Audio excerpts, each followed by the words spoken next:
doing my part. I'm doing my part. I'm doing my part. I'm doing my part.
I'm doing my part.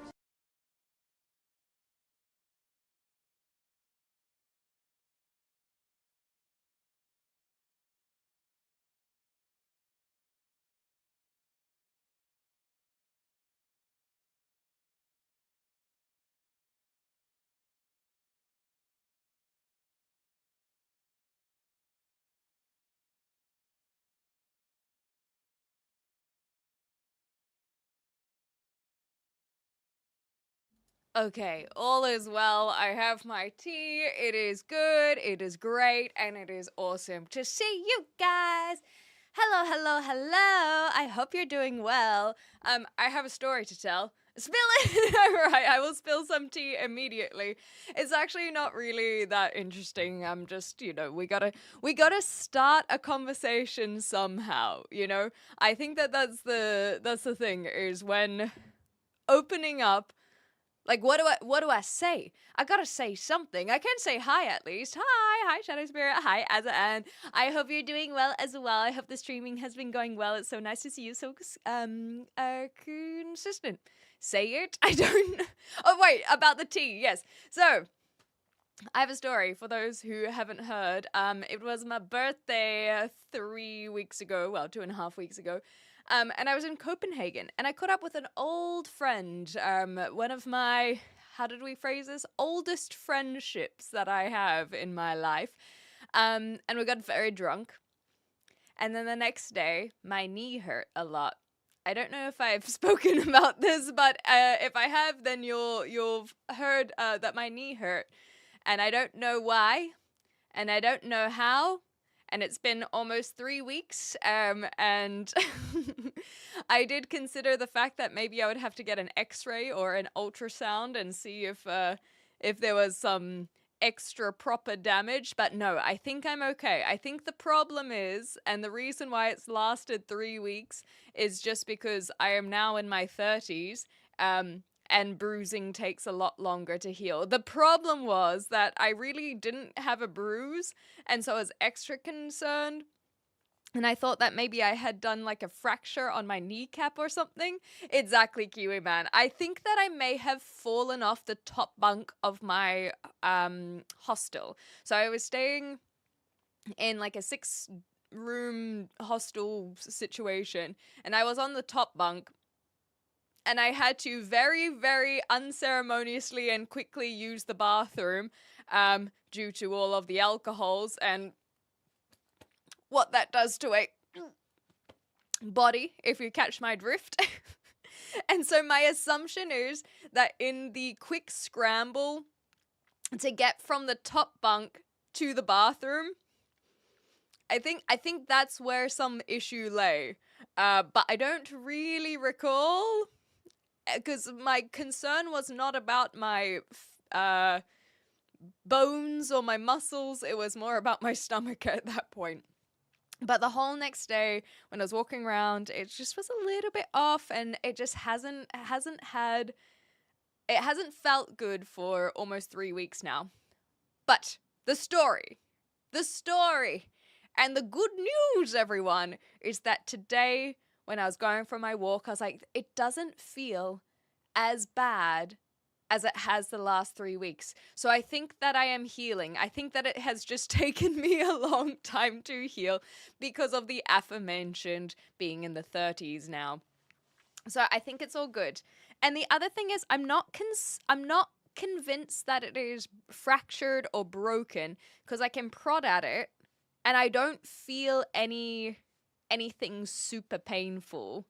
Like maybe around here. But anyway, I think that it was maybe a sprain, you reckon? I think I just hit my knee, to be honest. And I don't remember hitting it. Anyway, I'm well, thank you for asking, Night Warrior. Hi, Meerkats. Hi, Sahid. Good morning. It's just good to have you guys here. I sprained my ankle a year ago. It can hurt for like 2 whole weeks. Had to use a cane and everything. Oh my gosh. And it flared up a couple weeks ago. Yeah, the thing is, this is my problem knee. I was like, oh, did I just find the spot that I damaged accidentally? Maybe. Anyway, this has been my problem knee for 7 years now, so I'm never surprised when it has issues. The Knights of Sprained Knee. Don't worry, I got the reference. You don't have to worry about that one. Morning, Sharpa. I hope you're doing well. I leant over a table and somehow hurt my back. My friend, what did she do? It wasn't a dislocate. Maybe it was a sprain as well. But, maybe it was a slip disc in her back or something. I don't know. But she basically did something horrific to her vertebra while sleeping. She's also in her 30s. Ha! Old. Yes, I'm catching up. If it's already a problem, that could be why it took an extra week. Exactly. So I think that I may have torn a ligament. Is that what they call it? Yes. But they never ultrasounded it back when I went to the physio for it. This, like I said, it's about 7 years ago. That phrase has ruined me. So I'm not 100% sure that it was torn, but considering every year I have some sort of issue with it, I assume that it was torn, rather than a sprain, because it's never fully healed.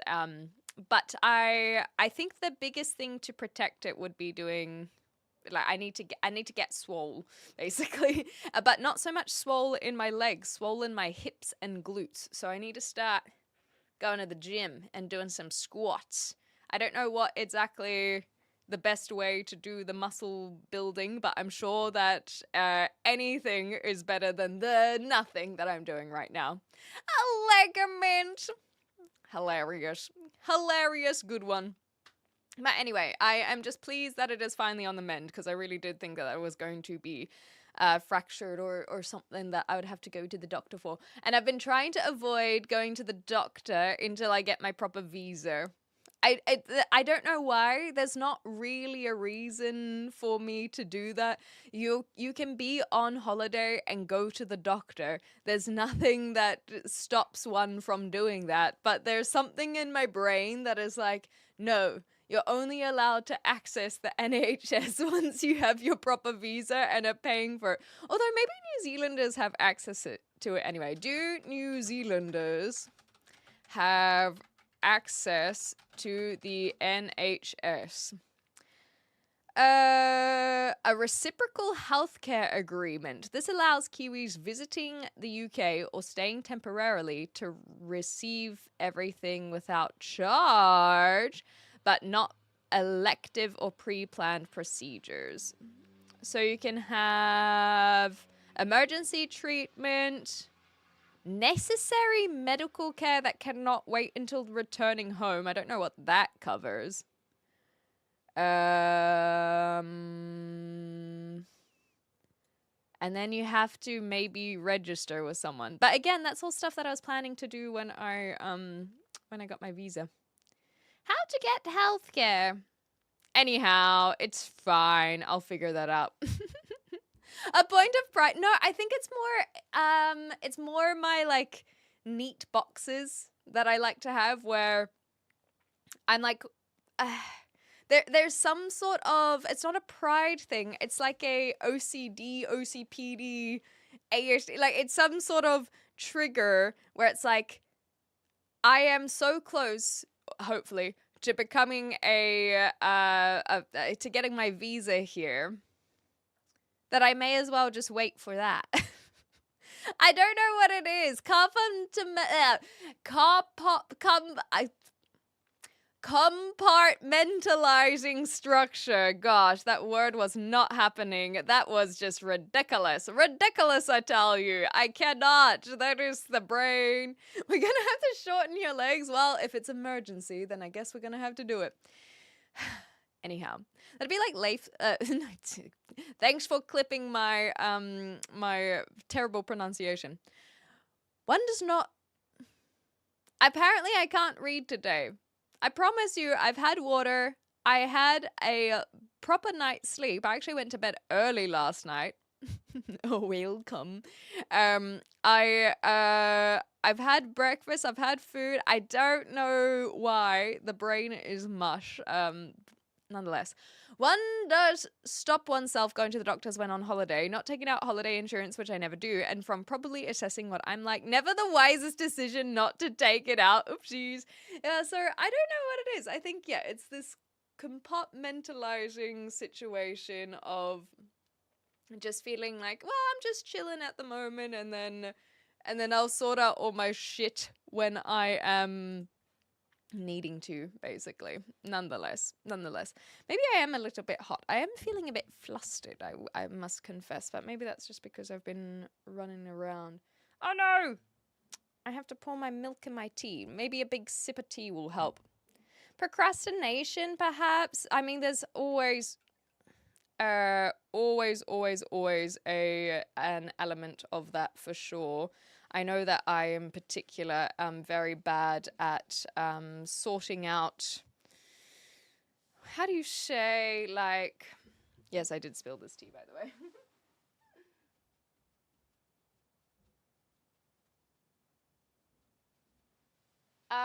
way. Sorting out life things. Hola, Boba. Hi, Captain. There. So, for example, and maybe it's just like there's some anxiety involved. I know this. I should go get another whole, what do they call them? Crate slab? I don't know what the terminology here is in the UK. I need to go get a whole bunch of Guinness. Why so few? Hilarious. No, so I'm really blanking today. I don't know what's up with my brain. It's just like complete fuzz today. Oh, yes. So I I went to hire a vehicle a couple months ago, and they denied me because I didn't have a credit card. Like, I literally just don't own a credit card. And so their policy was that they needed a credit card. They wouldn't take just a simple, or I shouldn't say simple, but they wouldn't take a deposit off a debit card. And that's not been an issue for a long time. I think that it's more recently that I've noticed people being far more strict about having a credit card. But then it means that I get a little bit screwed over. Yeah, I think it's bullshit. I actually know very few people in my immediate peer group that have credit cards. Yeah, and not trusting banks. That's not so much my issue. I've just never needed a credit card. And so it has become a little bit of well, I guess I can never hire a vehicle. I think some of the airport vehicle hires are a little less strict because they have more tourists coming in. I don't know what it is. Yeah, there's always one, but they're not necessarily the cheap ones. They often have higher prices. Anyway, my point is that I got denied this vehicle, and I was told that I would get a refund, and I have yet to get the refund. And I followed up with it, and they were like, "No, you have to contact someone else." And I went, sorry, I have yet to contact that someone else, because it's just one of those things where I simply do not have the energy or the mental bandwidth and fortitude to go through a chasing up of, like, I think it was just the deposit. It was like £70 or something, which is, I don't know how much that is in American dollars. But I'm not a Karen. That is the problem. And it's not even that I don't want to make a fuss. It's just simply, it is a lot of money. It is a lot of money. It was just for a weekend trip, and so I really should go back. But I just, like I said, it is, I think, frustrating that I said, "Oh, so will you just refund me?" And they said yes, and then they haven't. And so that's what I find annoying, because it should have just been a click of a button. They should have just been like, "Release funds." And I don't. And so, like I said, it's not even that I don't want to make a fuss. It's that I'm annoyed, and maybe I'm just not good at handling my annoyance. And yes, I definitely would love you guys to contact them on my behalf. That would be great. So I simply must. It's a faff, exactly. It's a faff. And so, and knowing that I'm going to be on hold for 2 hours and all that kind of stuff, you are correct. I have gone through this over the last couple months, where that is kind of what they're banking on, right? Is that they don't have to release the funds now if I don't make a fuss. But I do have, I think it's one of those things where I've got it. I don't know how long it's going to take, because as we all know, if you end up calling, you're going to get stuck on hold for an hour, 2 hours. And so carving out the time of day just to dedicate to this annoying thing is not exactly how I want to spend my day. And so that is its own procrastination, where I'm like, I just can't be bothered dedicating the potential 1 to 4, 5 hours for this thing, if not several days, several weeks, trying to follow it up. So it's a little bit, but I'll get there eventually. Maybe when I'm on holiday, I'll do it, because then I might not be streaming as much. Not that I'm streaming too much at the moment, but the brain's just not there. Quick enough to take money, but delay refund. They take it immediately, Mark. You're so right. And then that's like, but we'll just hold on to it. We'll totally give it back. Who's giving you the runaround? So long story short is, I rented a car, I turned up, and they said, "Sorry, we only accept credit cards for a deposit."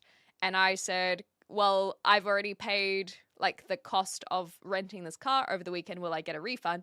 Yes. I've not got the refund. And to be fair, I haven't followed up. But it should have been as simple as, "Release funds here." So it's annoying. That was the succinct way of saying it. Good morning. Oh my gosh, pretend that you're from a solicitor's office. Calling on behalf of Clem in regards to theft of money. This I capitalize off the bricks and minifig situation and be like, "This company has stolen $70." Maybe if I keep on looking into it, I'll find out that there's actually $70,000 that has been stolen, if not more. Yeah, it's just annoying. Exactly right. Just allow an hour and get as far as you get. I think that's actually a very healthy way of looking at it, Season Lounge. I genuinely think it is. It's one of those things where it's like, set aside that hour. If you don't complete it within an hour, try again later. But if it takes more than an hour, maybe like sit on the couch watching bricks and minifigs, and then the hour's up and move on with your day. That actually genuinely is a very good piece of advice. And I'll see how I go. I'm not planning on streaming tomorrow, as a heads up. And so maybe I will attempt to do some admin tomorrow if I'm feeling up for it. Just steal the car. Ooh. This is also very good advice. It's kind of like two sides of the same coin. Allow an hour, get as far as you can get. What does that mean? Can I steal a car in an hour? Well, I'll get as far as I can get. These both great pieces of advice. Trick the AI chatbot to refund. That's also a good point. I'm so sick of hearing about this Lego situation. Everywhere I turn, people are talking about it, and I just don't care anymore. I think a lot of people are in that same regard, Kiwi Man. The hype of it has definitely died down. But I think that is why people are continuing to talk about it, because at least this is my impression, is I feel like it would be very much Bricks and Minifigs winning if no one talks about it anymore. And that is essentially that silencing of Ben, Reckless Ben, that is, that people don't want to happen. And that is why I believe people are speaking on his behalf. That's just my impression. There absolutely will be a capitalization element of it, especially for all of the lawyer YouTubers. They are popping off. I actually don't follow any of the lawyer YouTubers. I've kind of seen them through other people like Moist Critical covering something that's come up on one of their channels, but I haven't followed them specifically or subscribed to them on YouTube specifically. But all of their videos have been recommended to me since the Bricks and Minifigs Lego situation. But yeah, that's kind of just my impression, is that people are trying to continue talking about it since Reckless Ben can't. But I do think that hype is dumb. Every party is wrong in that situation. Case closed. I still think that the reason why it would be something that is continuing is still like the mystery of where the money is. Like, either it's not so much about Bricks and Minifigs, Reckless Ben, but it's just about Brian getting his money or his Lego sets. That's what will close the case. Is because if the case is closed right now, the whole point of this pursuit is to nothing. It means that he is now lost thousands and thousands of dollars. Might not be hundreds of thousands of dollars, but it is thousands of dollars. Whether that because of just negligence from the, what were they called? The Gormans? Yeah. The whether that because of bad bookkeeping, whether that because of a cover up from Bricks and Minifigs, like that's basically the why this pursuit is continuing. Yes, Reckless Ben lives out his name, but I think that's something that is unfair of the legal system to kind of not help Brian out with. Hello, Goku. How you going? We should all steal cars and load them up with Legos from Bricks and Minifigs in Minecraft, of course. In Minecraft. But yeah, that's kind of my take there. This could be also a beautiful redheaded gift. Clem just really wants us to donate £70 to her, but hoping more than one of us do. No, definitely not. That was my own money that I would just like to get back, preferably. My advice is, even if you heard their name, ask it again and then ask how their day is going. Yes. So actually, just be nice to the person who's trying to help you. There's no new proper Lego news at the moment anyways. I think that the only Lego news is basically that the case is going to federal court. That's kind of the real update. Oh, thank you for the compliment on these overalls. I do like them as well. They're pretty simple. It's just all black except for the trimming. And the trimming just adds a little something. So thanks, Meerkats. I just hope he doesn't get in too much trouble for the stalking charge. Yeah, that's the thing, is if he ends up going to jail or fined or whatever it is for stalking, then I'm not going to try and defend that. That's not my job. But the issue is not so much to me about how Ben has handled it. It's more about how this guy doesn't have his Lego. We should all. Oh yeah, that's top dog law. What you gonna do when the dog chases you? Oh, I don't know that one's. I don't know if that's a YouTube channel or if it's a play on words on a song. What you gonna do? What you gonna do when they come for I'm doing you? my part. Sometimes that's just how things go, but that's, I think, why this has gotten so much attention, is because that is how things go all the time. People are just priced out of the ability to do anything, and I don't think that is a fair or just legal system. If people are not able to get what they are owed because they cannot afford it, that is not fair whatsoever. That is like the definition of unfair. And so that in itself, I think, can be important to cover and discuss. And I'm happy for people to shed light on that. The stuff about the cops being corrupt, if you want to use that word, like, it's all of these things suck ass. But to me, the core element of it is that I think that people should be mad and should be upset at the fact that this should have been handled legally and through the legal systems and through the legal courts, and it's not able to be done because of the unfairness of the legal system. Thank you, Buffa. Thank you. That is why I like to stream up here. It's up in an attic. Thank you for the hydrate.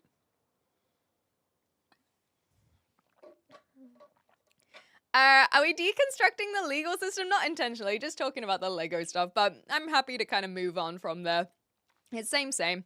All the YouTube lawyers that started with coverage of the Deb Heard case. That's the one. I forgot about this. Hi, Killigran. And Lexington. Good to see you too. Is Asmund Red not saying that the same... Clem is Asmund... Wait, sorry. Clem is Asmund Red. I just needed to get that tone right. Not saying they're not the same person, but never seen them in the same room. I'm just putting it out there. Clem being a Moist Critical and Asmund watcher verifies why I enjoy the just chatting here. The thing is that I will confess I've not been watching as much Asmund recently. I think a lot of his takes... they're starting to make me quite uncomfortable with the extreme extremeness of them. And if I ever find myself like watching something and getting mad or feeling uncomfortable, then it's not really worth my time. So as an example, I'm not a big fan of the like death penalty advocation. So it's not someone I've been frequenting as much. Ninefrex says it's definitely BAM having dishonest business practice at the core of this. Yes, exactly. So I don't know what you mean by BAM, but it's just weird. I think we all know you stole those Legos. It's true. I actually have a big bag of Legos, but maybe not those expensive ones. Yes, they're very cool. I don't know if they have a particular pattern for the tartan, because I know that up in Scotland, the patterns can mean various, like they have meaning to the pattern, like where the ancestry is and locations and all these kinds of things. I'm pretty sure this is just done because it looked nice rather than it having any particular reasoning behind the pattern. Okay. Asmund gives me the... Yes, exactly. He is very gross. That's the thing. Yeah, Hassan I stopped watching ages and ages and ages ago, for basically the same reasons. There were some things that and I'll admit this, I genuinely found him entertaining when he'd watch, I find people who do react content quite fun.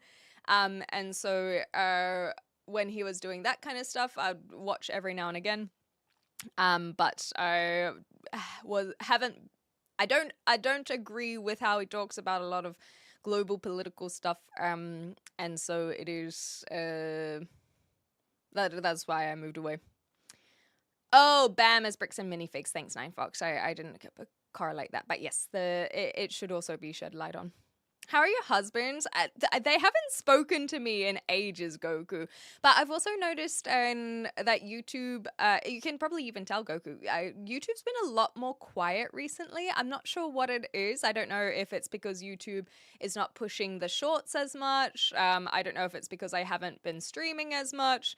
But the simple fact is that without the mass exposure, we don't have as much of the mass trolls or inappropriate comments. Do you think Asman believes his takes are it said for shock value? I think that he does believe them, but he is happy to share them for the shock value reaction. That's kind of my opinion. But what I will give to Asmongold is he does seem like someone who is willing to change his opinions. But unfortunately, I think I relate to this a little bit too hard, is that I think he's a man of logic. So he has his opinions, he has his feelings, and this is my parasocial take on it. And so for me, I have my opinions and values, or whatever you want to call them, but if someone can give me a sound argument as to why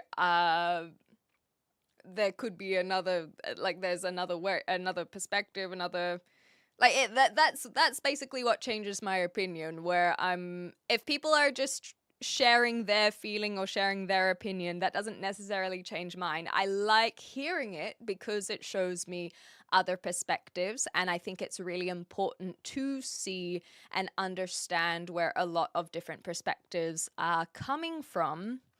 But it doesn't necessarily change my mind. But a sound argument does, and I must confess that there are very few people out there who give sound arguments. And so I will give him that credit. I will not. I have watched a lot more Asman than I've watched Hassan's, but I haven't seen quite the same willingness to like change opinion, I guess. I don't know. Like I said, it's a inconsequential thing to even be discussing, to be honest. Thanks for the lurk, by the way, Zirak. I really do appreciate it. Much of Tartan law was made up by Queen Victoria. Surely that's not true. I think that the Tartan law, and also George, thank you for the follow. I thought that the that up in Scotland they have a very particular culture around tartans. I don't know, Sean, if you have anything to add to that yourself.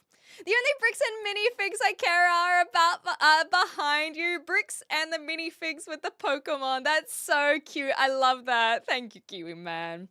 You aren't hitting all the creeps anymore? Yeah, maybe that's what it is. YouTuber, like, okay, this lady clearly does not do well in the, I don't know, the simping categories. I don't know what it is, but as if we continue to be consistent with live streams again, then YouTube's algorithm will pick us up.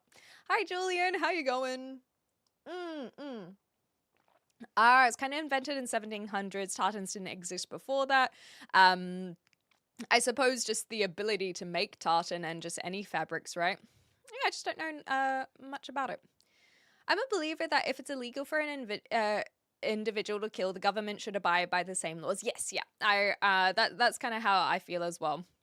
Even how much some people deserve it. And I think for me, yeah, so that's kind of where I've never advocated for anyone to watch Asmongold, to be fair, but I'm not going to be someone who denies that I watch him. I think the same way where I would say if there are a lot of guys in the community I wouldn't say, hey, you should watch this YouTuber because they are a makeup tutorialist and they're really funny and cool. That's not necessarily going to be something that I advocate for people that I don't think will appreciate it. And so I've not advocated for people to watch the same people that I watch, I guess. That being said, that there are reasons why I move away, and I'm starting to move away. How's your night going? Well, it's actually not even started. Ha ha ha. No, it's only midday for me here in the UK. What was the short on different? So what was the short on different? Oh, okay. So what I think you are asking, Leprechaun, is my previous live stream was, did you notice anything different? That I think that's what you're referencing.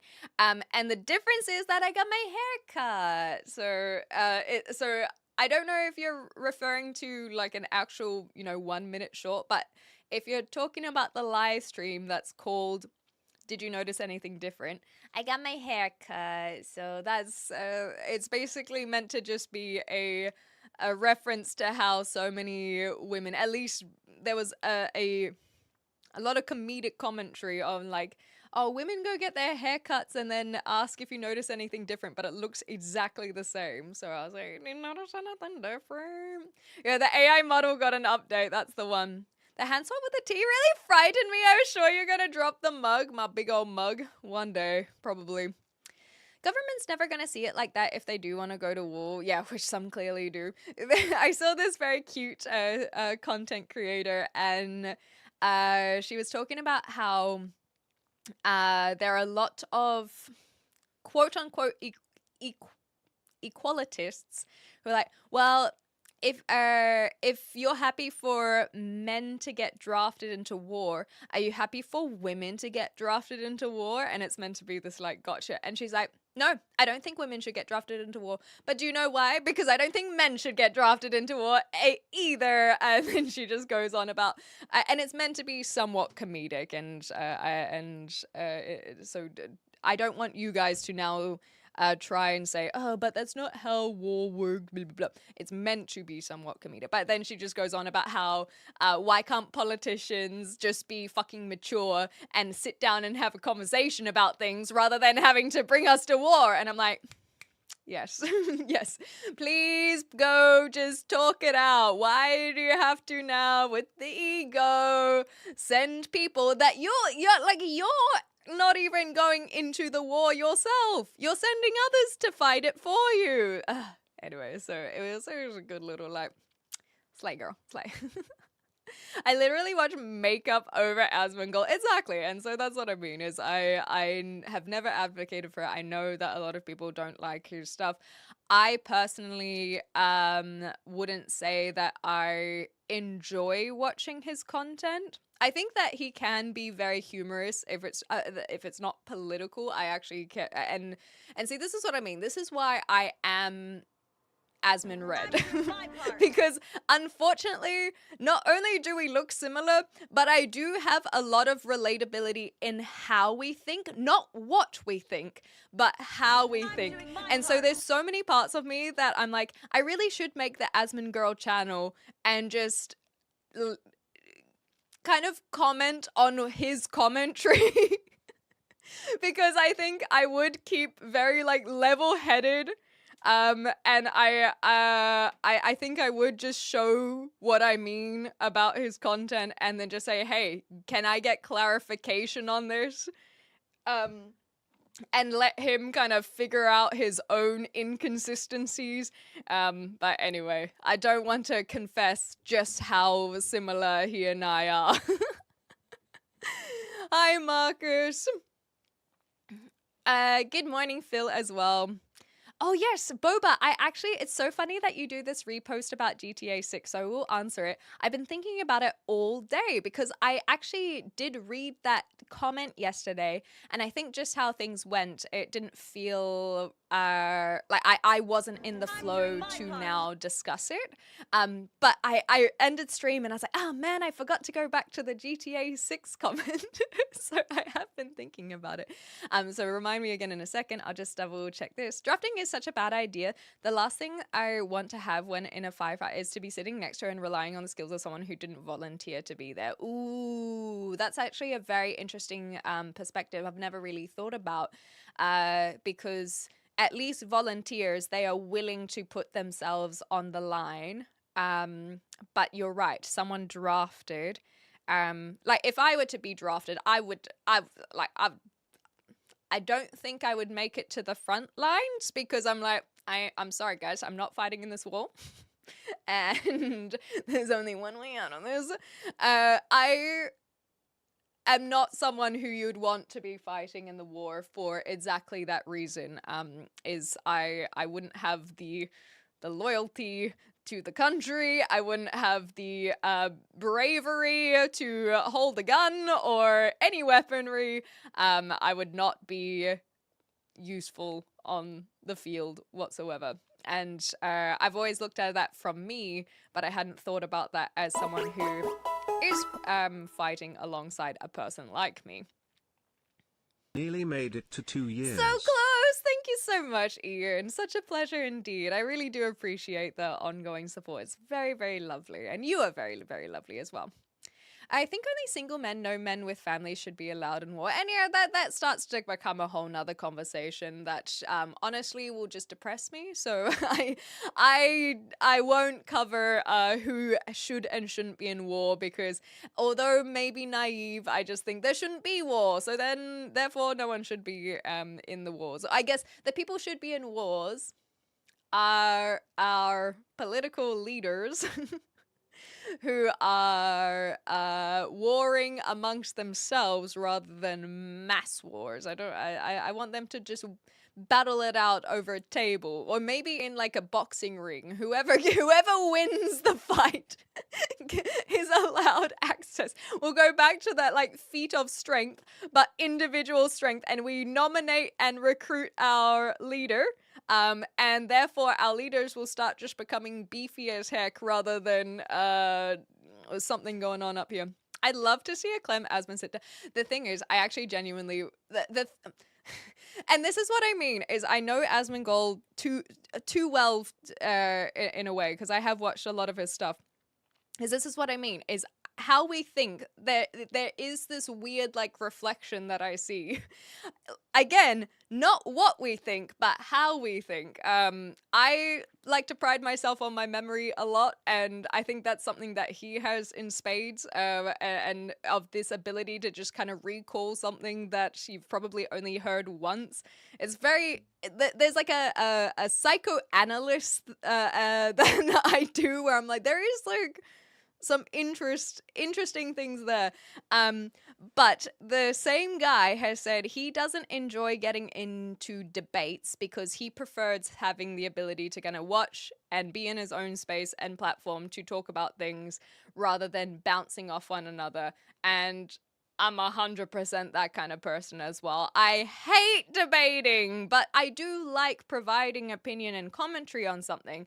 But I think I like to give my whole commentary, and then if someone were to go back on that, then I can say, oh, well, here are the clarifications, rather than just this combative, confronting debate situation and style. It's very, but that can also maybe come from the fact that there are a lot of people that I think actually are just very bad at debating and are not trying to see the other person's perspective. I think that they're trying to dismantle and attack the other person's perspective. And as soon as someone is in that regard, I just bow out. I'm like, if you're not trying to hear me and trying to find a middle ground, then what are we doing? Anyways, hi to Cynthia's. Are we getting a third YouTube channel? Absolutely. It's good. I actually, funnily enough, I did look up if Asmon Girl was taken, and it is, and it was so disappointing because they didn't even do a good job.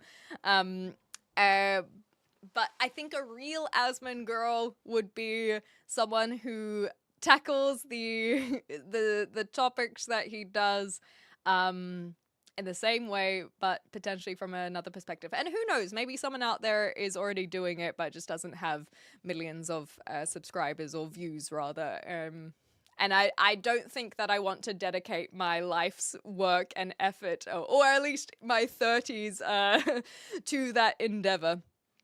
Politicians mature? Have you seen a session of parliament in Australia that'll disabuse them of the notion? Exactly right. And it's just ridiculous, isn't it?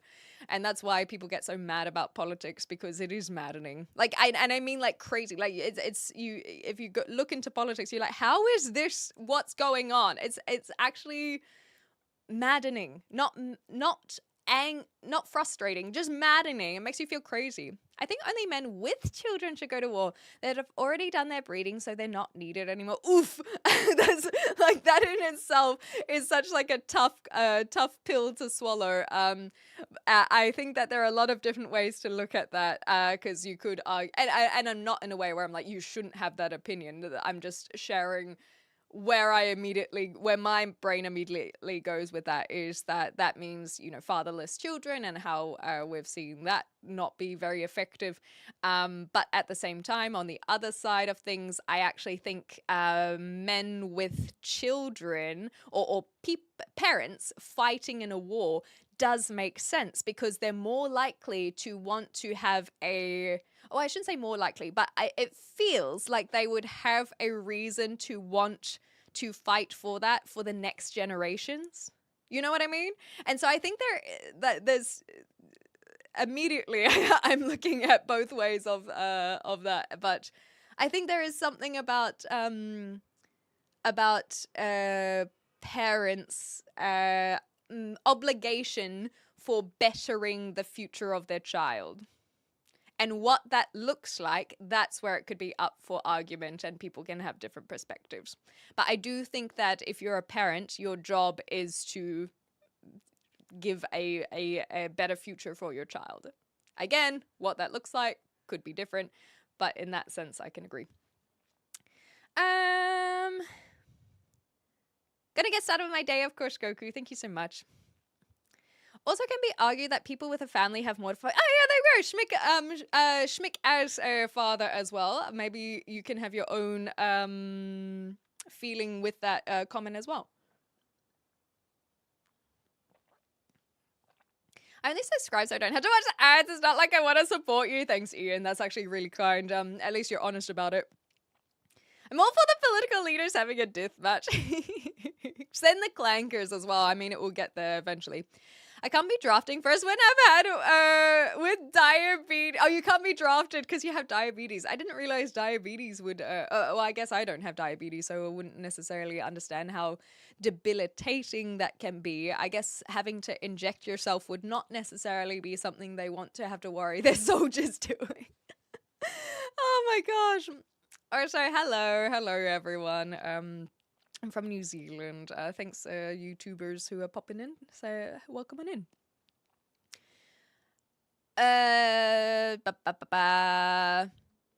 Where is this one? War is the continuation of politics by other means. Oh, I don't actually know what Clausewitz means in that. Oh, so it's politics, but in a different way. Yeah, it's just war and politics. It's all very messy. Very messy. We've seen you in Red Dead when you say, I don't want to kill. Yes, it's all a front. Oh, guys, I'm totally against death and murder and killing. Just give me a controller and I'll show you what I mean. Give the politicians some swords and shields. Yes, they prescribe medications. Enjoy, enjoy. Yeah, sit down and not debate. See, Kiwi Man gets it. No, I do appreciate the attention to detail with your wording. Adversarial debates are not conducive for getting people to change their minds. Yes, exactly. I can agree. The trolls are back. Let's go. Yeah, you guys got it. Thanks for the explanation. I'm technically streaming on 3 platforms. Actually, I might be able to add a 4th soon.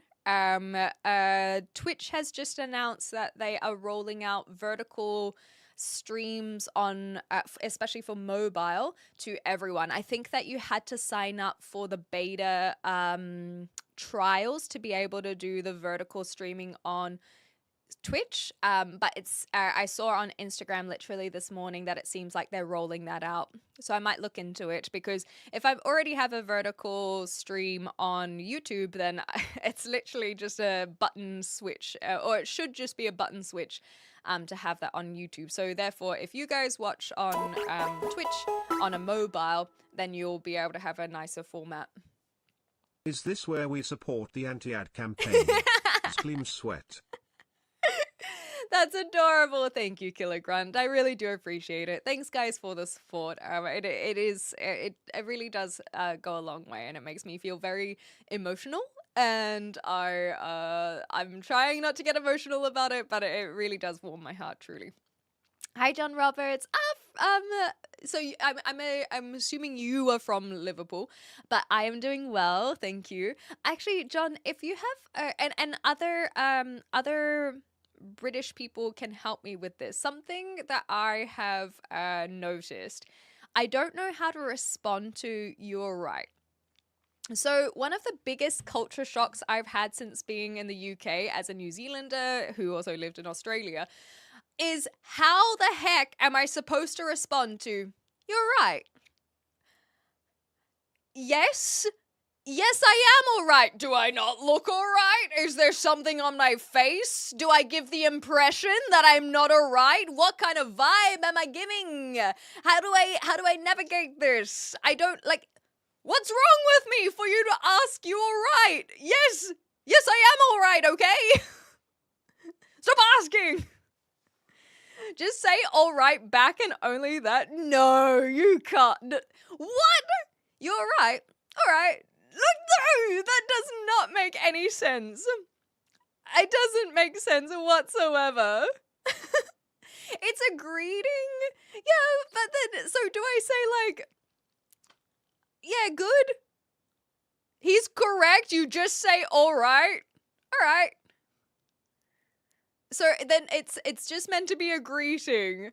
It still doesn't make sense to me, I'm telling you. I am all right. Yeah, but I was before you asked. Not anymore. Now I have crippling anxiety and self-consciousness because I feel like I'm giving "I'm not all right" energy. I was all right. Do I have retching bitch face is what I was going to say. Retching bitch face. Do I have resting bitch face? Or do I have "I'm not all right" resting face? That's my culture shock. So, "you're right. All right." Oh gosh. No, I'll have to take your word for it. I believe you. It catches me off guard every single time.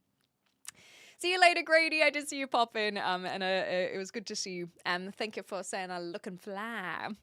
Can we get a close up on the tartan? Yes, yeah, I'll get that in a second. My life's a mess. Yeah.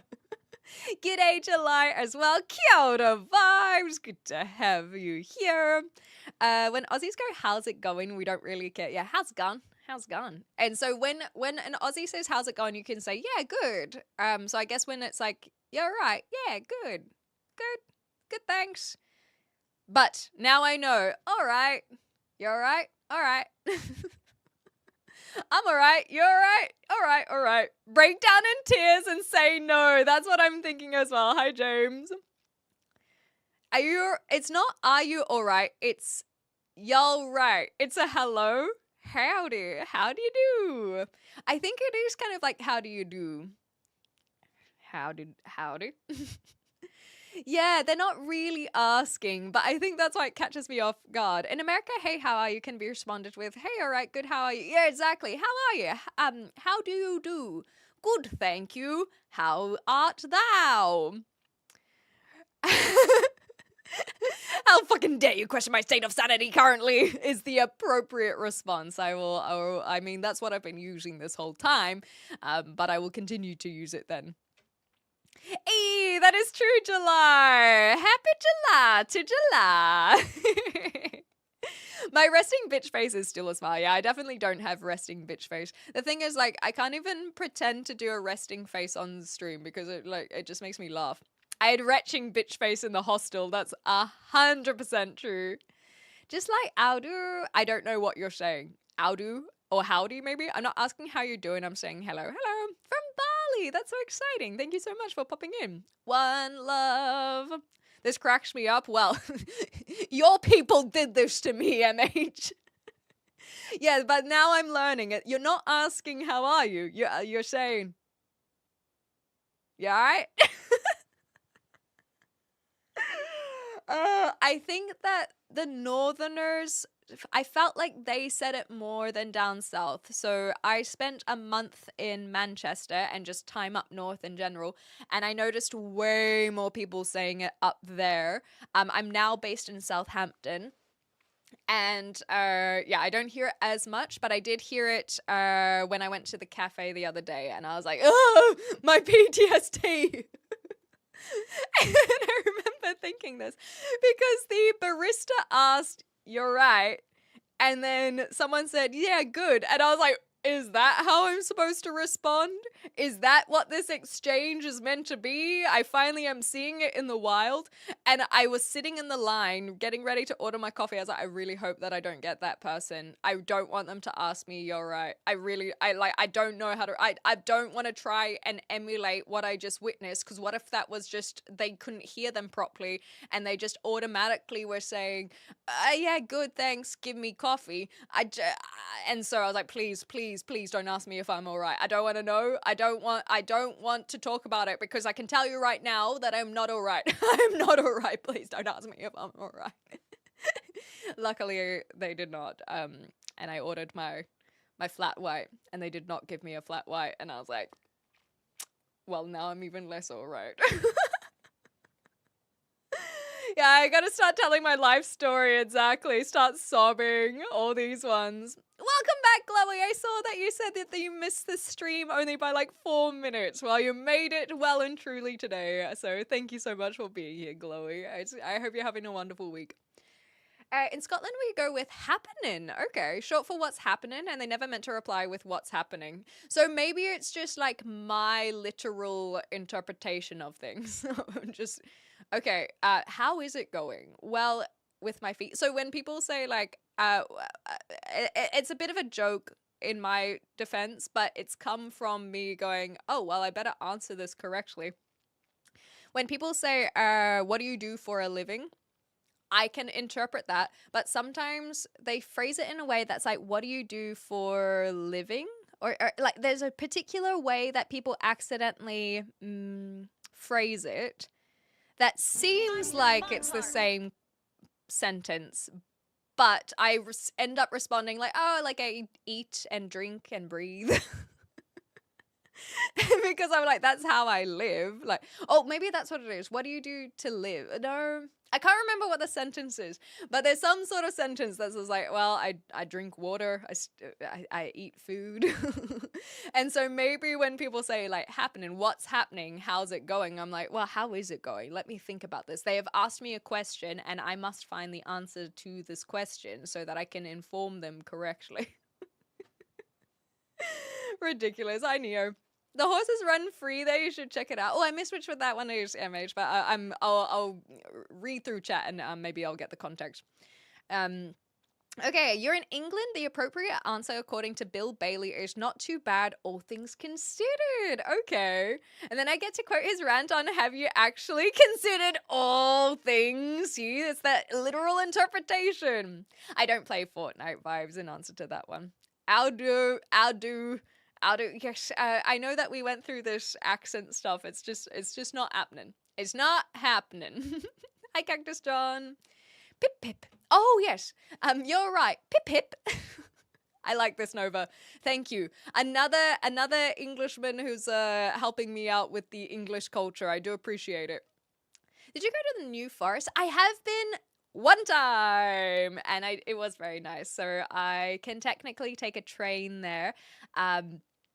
And then I went for a little wander. So New Forest is lovely. It's just sweet. It really does feel like the thing about New Forest. I think what I find more interesting about it is the history behind it rather than the actual wandering through it. But I have to brush up on it. I don't feel confident enough to say, "Hey guys, this is what New Forest is." But I did see some wild animals. That was cool. The Kids Aren't Alright is a good song. No, I don't know that one. You're overthinking this to oblivion. Welcome. Have you met me? My name's X Clementine. You can call me Clem for short. But I have thought about responses exactly like this. Okay, so you know what I mean then. What's up? Y'all right? Knee? No, not my knee. Oh, no, you're right. I can just tell them all about my knee issues. That's a good point. It's a tism issue, not a culture issue. I think so. The existential dread of being asked if you're all right is so real. Hi, Pepper. Unfortunately, I only can understand English. So if you can speak English, you're welcome to keep chatting. But otherwise, have a good day, I guess. Mancunian, yes, that's one. Oh, yes, the horses. Okay, so MH, now I've caught up with chat. So, New Forest, I did see a wild horse, and I was so excited. Oh, maybe not a wild horse, but like, I did see a horse roaming around, and I was like, it's so cool. So, I have a photo somewhere. It was from a while ago, though. Anyway, it is cool. New Forest, I would like to go back. You know what I should do? Is I should check the reception out in New Forest, because New Forest would be a really beautiful IRL stream to do. And it wouldn't feel as close to home. There's something about like not shitting where you eat situation where I've not felt super comfortable or confident maybe of live streaming in Southampton. Maybe I need to explore it a bit more. But New Forest is just far enough out of my way that it wouldn't feel like I am. Like, I get to show you kind of my neighborhood without it being my street. You're right. No, my knee is in no dire pain and I'm getting a little bit flustered up here. How's it hanging? They really don't want to know. How's it hanging? I mean, I guess mine would be my hair. Is there anything else that can be hanging? Where did how's it hanging come from? I guess like hanging out, hanging around. That's it. That's one that I would like to look up. The only time I lie when someone asks me how are you is I say doing it right. Yeah, exactly. I like fine, thanks. It's pretty common, and I guess again the tisms. I'm like like it could be better. My parents are from Burnley. Yeah, so you know your the northern accents. What's up? The sky, exactly. How's it hanging low and to the left? How's it going? I could complain, but who would listen? Well, how's it going? I think is more like, what is it? Because you could say, how's the car going? Yeah, I needed to.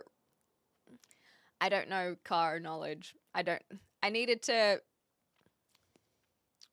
replace a tire. It makes a funny noise when the clutch is pushed in, but it's fine. Yeah. I watched Dawn Street. Wow, I hope you enjoyed. I haven't seen them since they raided. Have you considered Uluru, the Okavango Delta, the cradle of all life, the Alps, the genius of Mozart, the Olympic minimalism of Arvo Part? I like to think that this person in particular has thought about most of those things except for one, and it's like, but you're so right. How did I not think about the limpid minimalism of Arvo Part? Like, you got me there. Milk of the Badger. What is Milk of the Badger meant to be? The Irish is that so? Oh, I've never heard that one. I just said it. I'm not lying. Oh, is that so? Okay, I know from context how it works. It's like, yeah. Apparently the one that New Zealanders throw people with, and Australians kind of do it now as well, is they say, like, this as, like, sweet as. It's like, sweet as what? Sweet as candy? Like sweet as as sweet as what? Like what do you mean? Not sweet ass, because they also say like, oh, that's like cool as. Yeah, that's cool as. Cool as what? Ah, stop. Too cute. It doesn't have to be the tism. Yeah, just social anxiety in general. You raise a good point, 9Fox. It's like, oh, let me just try and say this correctly. Like, what is the response? What is the accurate response? No, I don't think they're wild horses, but they do roam free. I just need to remind myself of like how the New Forest is created and stuff. Ah, yes, MH. So I completely get what you're saying about Southampton. My regulars have heard me talk about this already, but I'll give you the... Oh, I want to go visit Portsmouth. I'll have to do that. Stonehenge, I don't care. I drove past Stonehenge and I was like, yeah, this ain't it. But I'll give you my quick notes on Southampton. Is basically I came here last year after my big UK trip and I went, she's a bit tired. There's nothing really special about her, hey.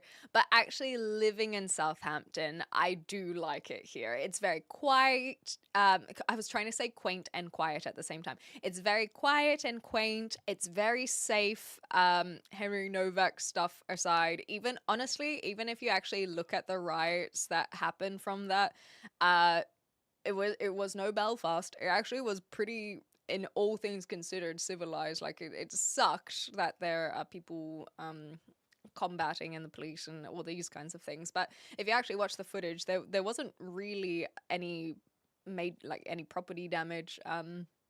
And I feel really safe here. And she's not that pretty. Southampton doesn't really have a lot going for her, but she is a safe, at least where I am, because there are pockets, of course, like any city. But I'm enjoying myself now that I live here. As a tourist, I do not recommend being here whatsoever. Absolutely skip it. But that, there are places where are nicer to have residents in. So lots of schools around, lots of kids running around, lots of parks and the river. Like it's fine. And it's just a nice place to live. As long as you don't want the comforts of looking out at something beautiful. Move to Glasgow, maybe. I have friends in Glasgow, so they definitely were like, hey, like if you need a leg up, like I can help you out here. My tickets, yeah, I hope my tickets are refundable. Do not visit Southampton. Do not put it on your list. Get out of here. Don't worry about it. Okay, let me see Marnix's thing. I don't know what these lyrics are, so if you would like to explain, please do. If you're a male and Jim Carrey and How's It Hanging, you say short. Oh yeah, that's one from their one. You're right, I used to be an adventurer until I took an arrow to the knee. That's adorable. Rhetorical greetings. Google says you may have seen a wild pony in the New Forest, as most of the wild equine are ponies. I mean, I would have to look at the photo. When did I go? Oh, maybe I can look at the maps. But yeah, it's quite fun. Years ago, I coined schwaz as a contraction, but like Swedish schwaz. Yeah, I can't see that catching on. Sorry. Hi, Rabbi. What is the hottest British accent out there? There are too many. The hottest, maybe Scottish. maybe all the way up north. The Scots, they got something to it. Heated discourse from the riots. Yeah, the riots are their own thing. We won't go into it. Gatekeeping Southampton. No, just being honest. If I do an IRL stream, you'll know what I mean. A beer will be shared on that day. Hell yeah. The Titanic did sail from Southampton, but no one really cares. If anything, they try to make the most bizarre things. There's this strip in the IKEA parking lot, trust me on this one, okay, where they have all of those pillars, like big fat round pillars that have a whole bunch of famous celebrities painted on them. Now, you would think that they would paint celebrities who are from Southampton, where it's like, yeah, Southampton, woo. But no, it's like, Nelson Mandela visited us here one time. Or mentioned us. It's pretty funny. So they try. Okay, I'm zooming into the map. Let me see if it was a pony. It looks like maybe a pony. I have to zoom in a lot. But there's the pony or horse from New Forest. And it was so cool.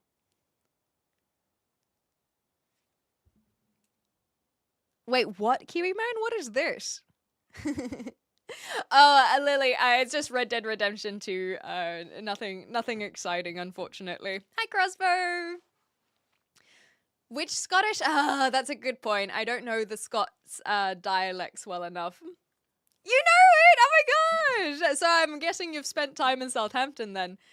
It's giving pony. I don't know how to tell a pony from a horse. I must confess. Yeah, no, this one is actually me this time, Sean.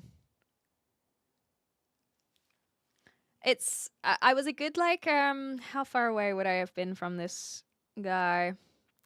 Maybe 20 meters away, which is about 60 feet, maybe a little bit closer. Yeah, maybe 50 feet, 15 meters ish. So it was, in the grand scheme of things, very close to such a wild animal. But I don't like being too close. There are a lot of people who, for the novelty, try to get as close to an animal as possible. I, however, an actual animal lover. I, being the superior animal lover to a fake animal lover. Fake animal lovers are animal lovers who try to go close to the animal and touch it. That's a fake animal lover. I am a real animal lover who knows that the best thing to do with an animal is just leave it the fuck alone. Let it be. Let it do its thing. We're not trying to domesticate no animals around here, okay? We're not doing it. I'm a real one. Best place in my stomach. Yeah, you really love it then. So anyway, yeah, I need to leave the horses alone because of my Red Dead track record, 100%. Anyway, I'll put that in the Discord and you guys can, I'll do it now, otherwise I will forget. And you guys can decide whether or not it is horse or pony. And so it is now. Oh gosh. Okay, let me see if I can copy it, because then I don't have to look for it again. Copy. Nice. Ah, go away. Okay, that is in the Discord now, so you guys can decide whether you think horse or pony. Sending.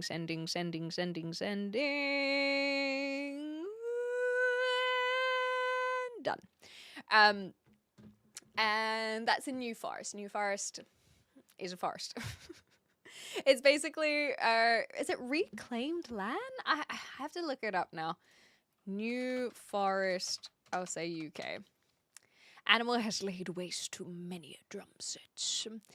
Clem knows. Oh yeah, I'm an animal lover. Here's the best drummer in the Muppets.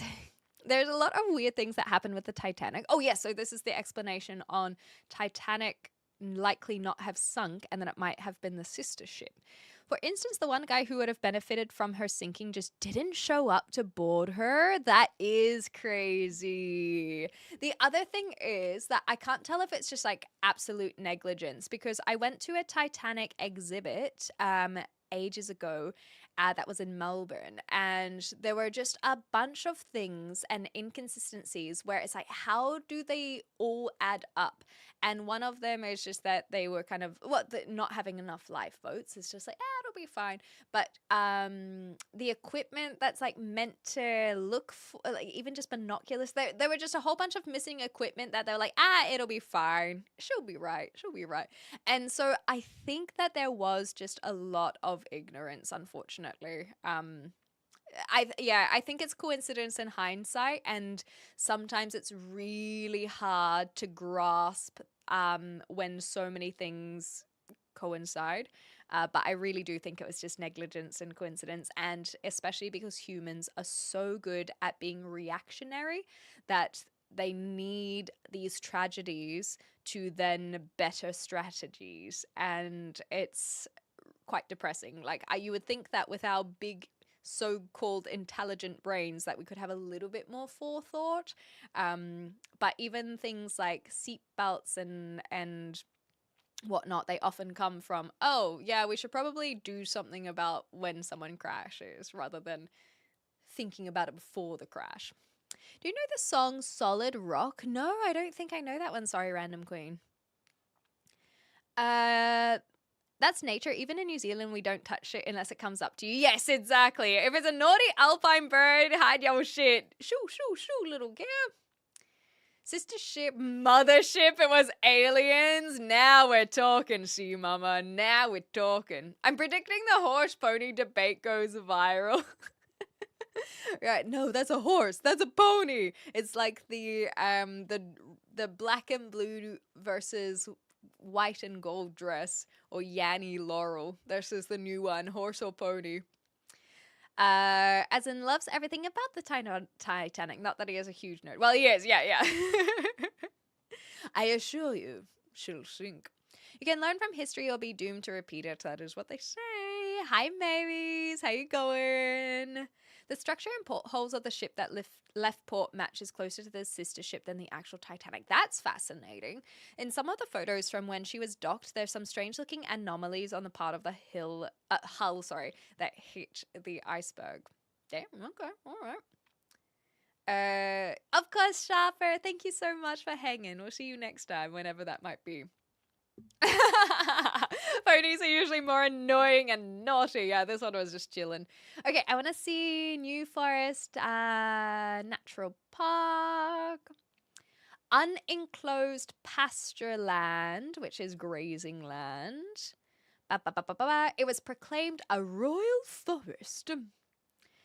Okay, the home of the New Forest commoners, whose ancient rights of common pasture are still recognized. Okay. The boundaries have varied. Prehistory, common rights, settlements. Yeah, I think I'm going to have to do proper research on this before I feel comfortable sharing what the New Forest is. But if you guys want, sometimes I would do this live on stream where we learn about together. But I think that considering you guys don't have really a point of reference, I don't think we'll cover it today. Maybe it'd be like I said, if I do an IRL stream, it could work out well. And I'll do it then. Why is your background like that? Because I am in an attic, is why. Nice and simple. This is, there's someone who is kind enough to house me, and I have taken their attic to be able to stream from, rather than streaming from my bedroom. I thought you might want to have a soundbite or whatever, but I'm genuinely interested. I'm personally not sure how to feel. No one really uses physical media, but I also feel trepidatious that I don't own the media. Oh, yes, this is for the GTA 6. So I will get... No stress, Toad. Thank you so much for hanging out. It was good to see you, genuinely. Okay, so... now that we've kind of like wrapped that up, let's talk about Boba's question from earlier. I think this is... I know, right, Sean? This is actually a good way to go back to the question. So, GTA 6 has announced that they are not going to be releasing physical copies of their game. So this has now sparked a little bit of a conversation of physical media and how you will own nothing and be happy situation.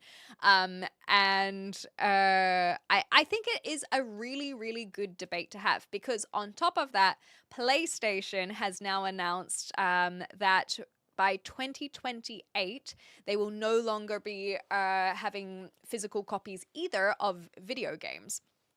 Yes, you are correct. Good spotting. I chopped it off literally yesterday, but thank you for the compliment. I like how it frames my face a little bit better now, although it has been a little bit, how you going today? But nonetheless, going back to the GTA 6 and PlayStation. So not only have GTA 6 announced that they are not doing physical copies, PlayStation are implementing this idea as well, and that is where they're going to that is the direction that they're going by 2028 is no physical copies, and that is off the back of literally just deleting a whole bunch of people's movies that they had paid money for.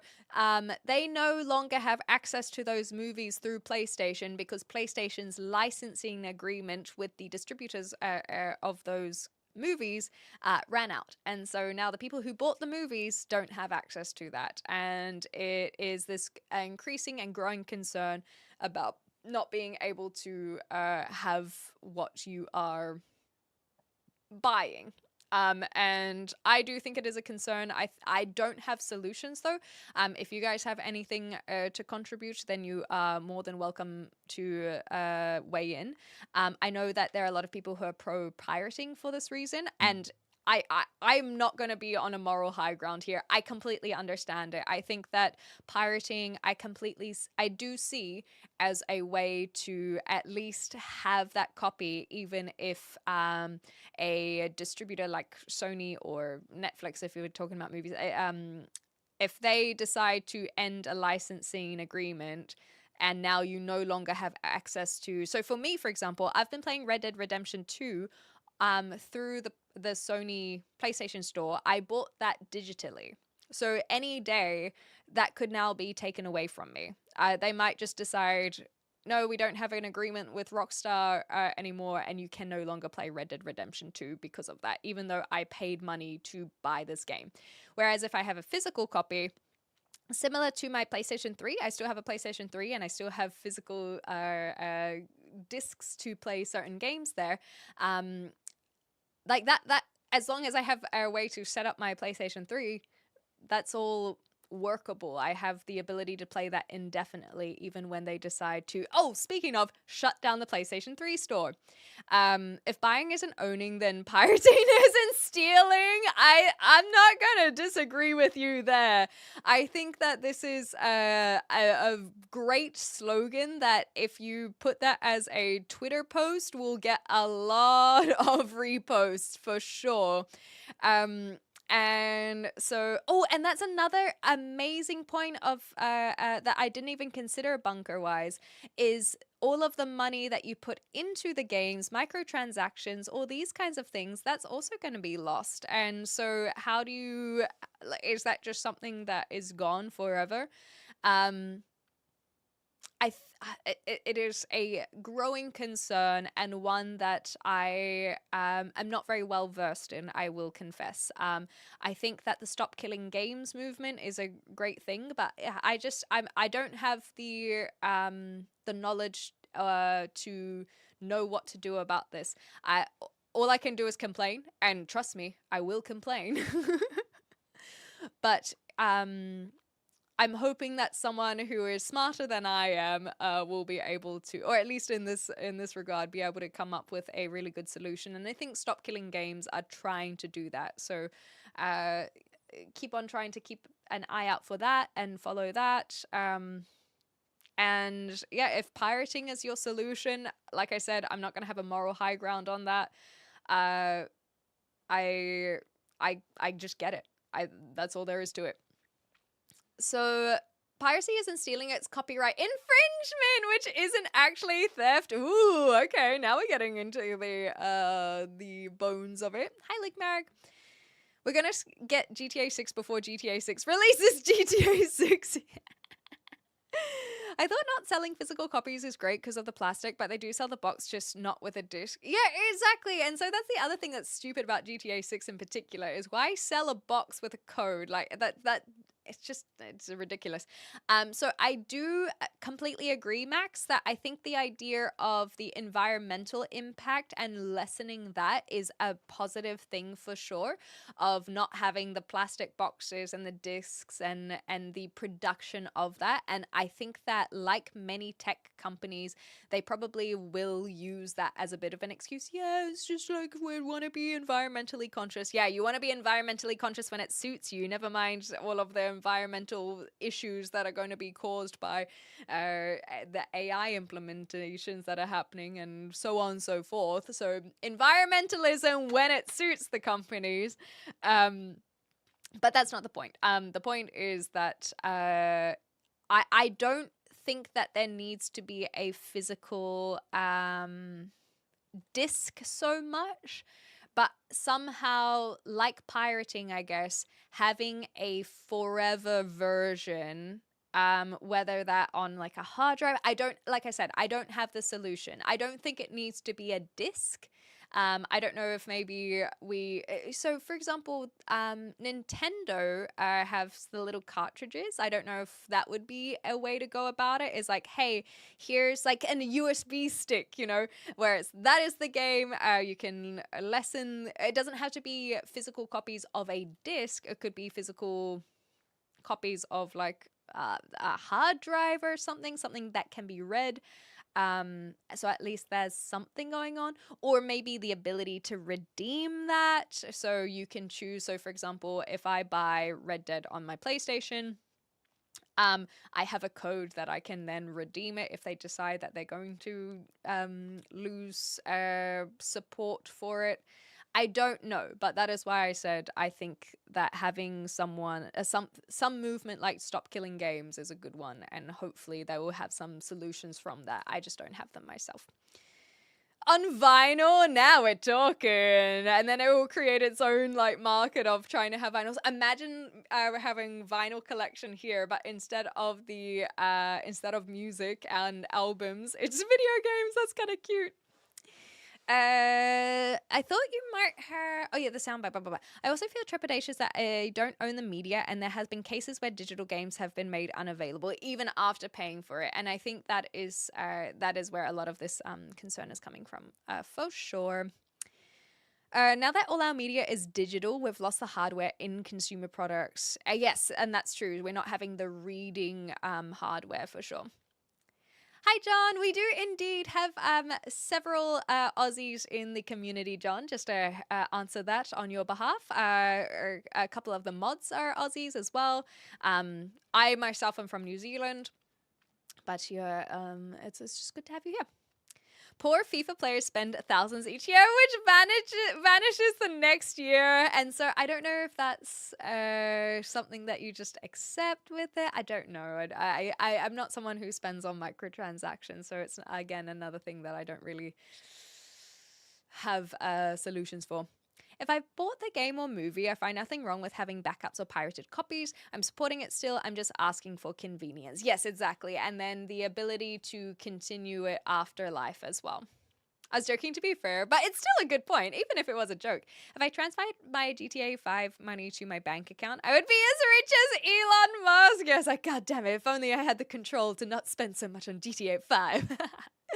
Copying something is not illegal, but distributing copied things with others or making money off the pirated item is illegal. Fascinating. So, distributing copied things with other. Okay. So technically, you would be able to copy your own. I'm just using Red Dead because that's what I'm playing at the moment, but you can go to anything.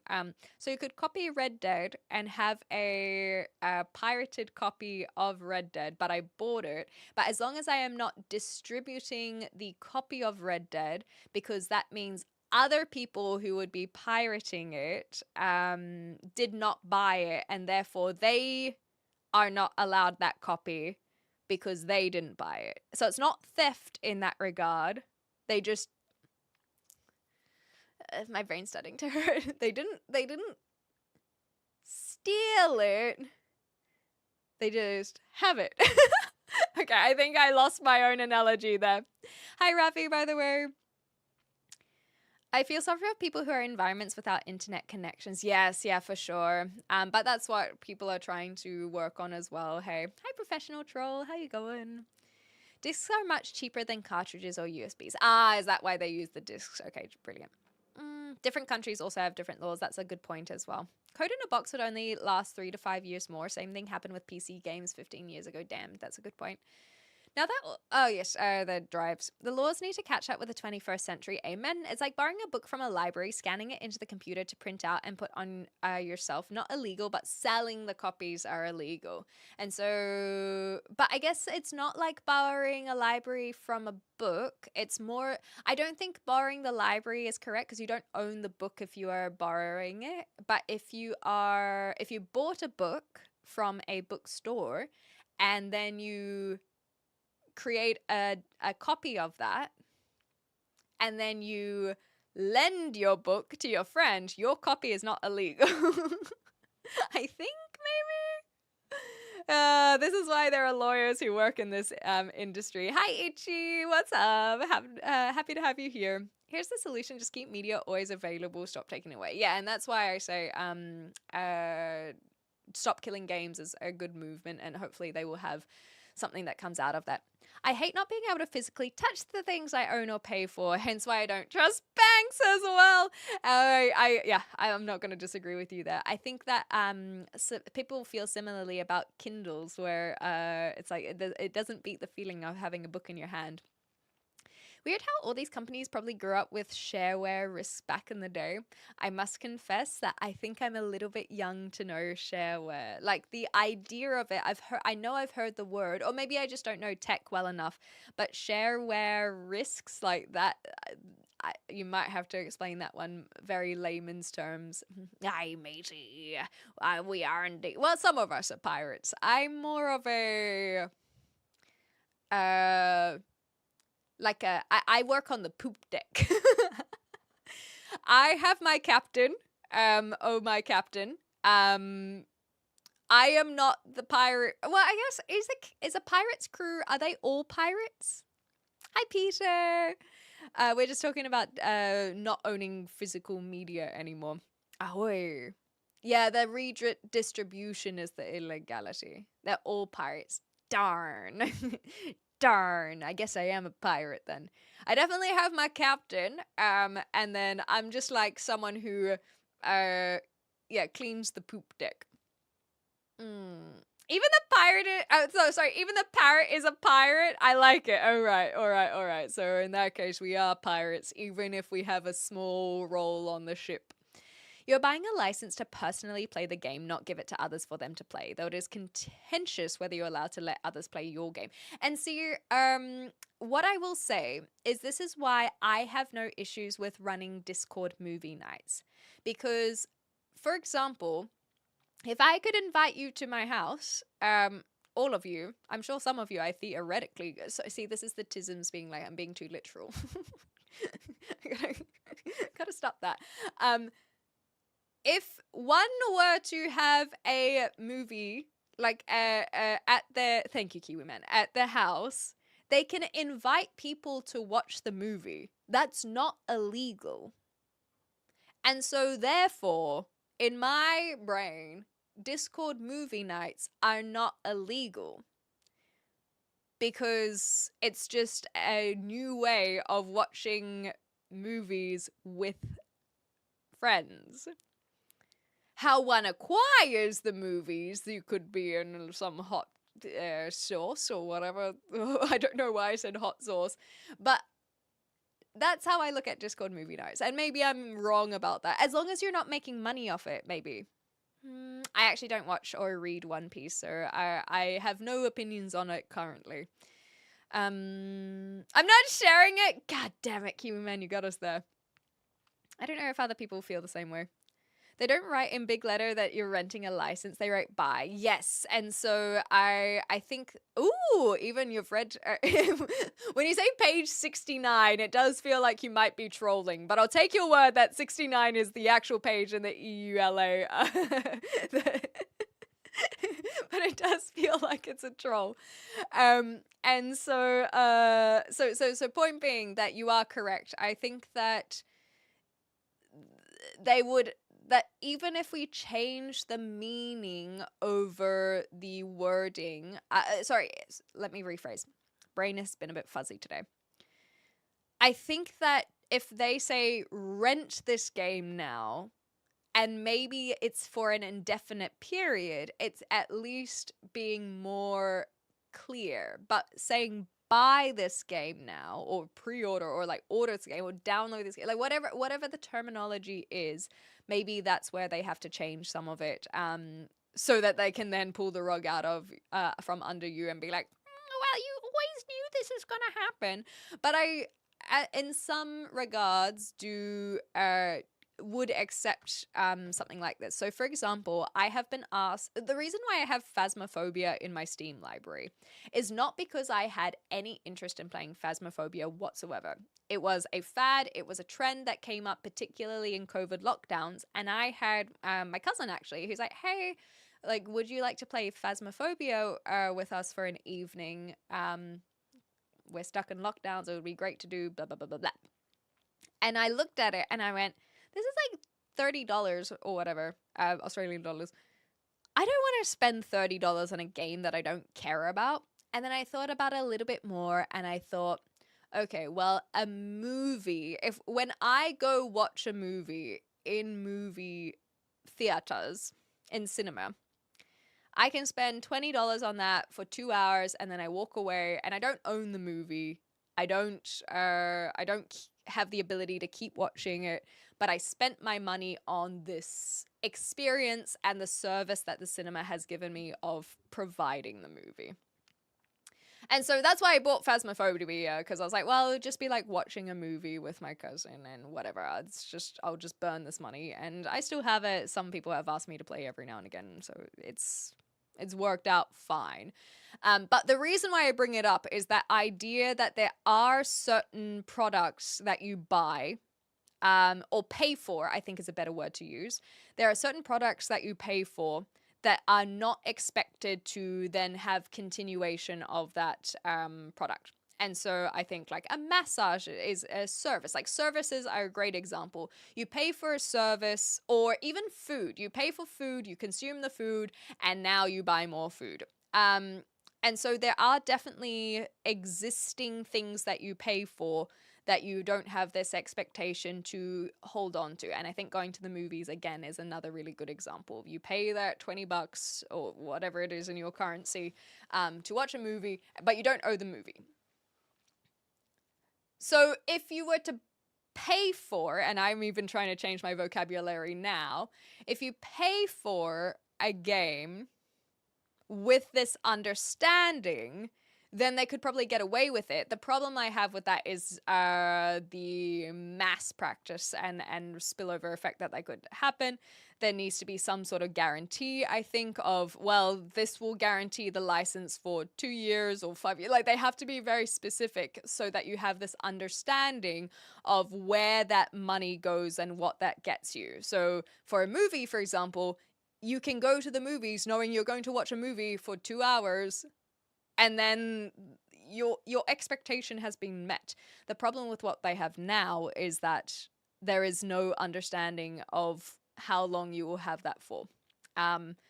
And so they either need to say you buy the game or the movie, if it's a DVD, for example, for indefinite or even permanent agreement, or you can rent the license. I don't know if we would start seeing like this move to subscription services, like something like Netflix or even PlayStation Network and so on and so forth, or Xbox, the Game Pass, and then you just aren't allowed the licensing of anything. I don't know, but it will be interesting to an indefinite rental. It'll be interesting to see where that goes, because I do think they need some specificity. I'm just concerned that if they're not even offering a physical situation, then it means that we really won't own things, because like you say, you'll own the license for an indefinite period, but then they can decide to revoke that. And even if you have something implemented of, well, you know that you're going to own this for 5 years, but what if you want to own it permanently? Do we now have two products where it's like, oh, this is the one for until end of life, and this is the one for afterlife, after end of life? It continues on past my little brain's imagination. And I guess that is also a reflection of the transition between the physical world and the digital world that we're going through. And maybe in 50 years' time, all us geriatrics are just going to be like, well, back in my day. And it's just an unfortunate movement that we cannot stop. Or it is something that we can put measurements in place for. And I just don't know. And that's kind of scary in itself. You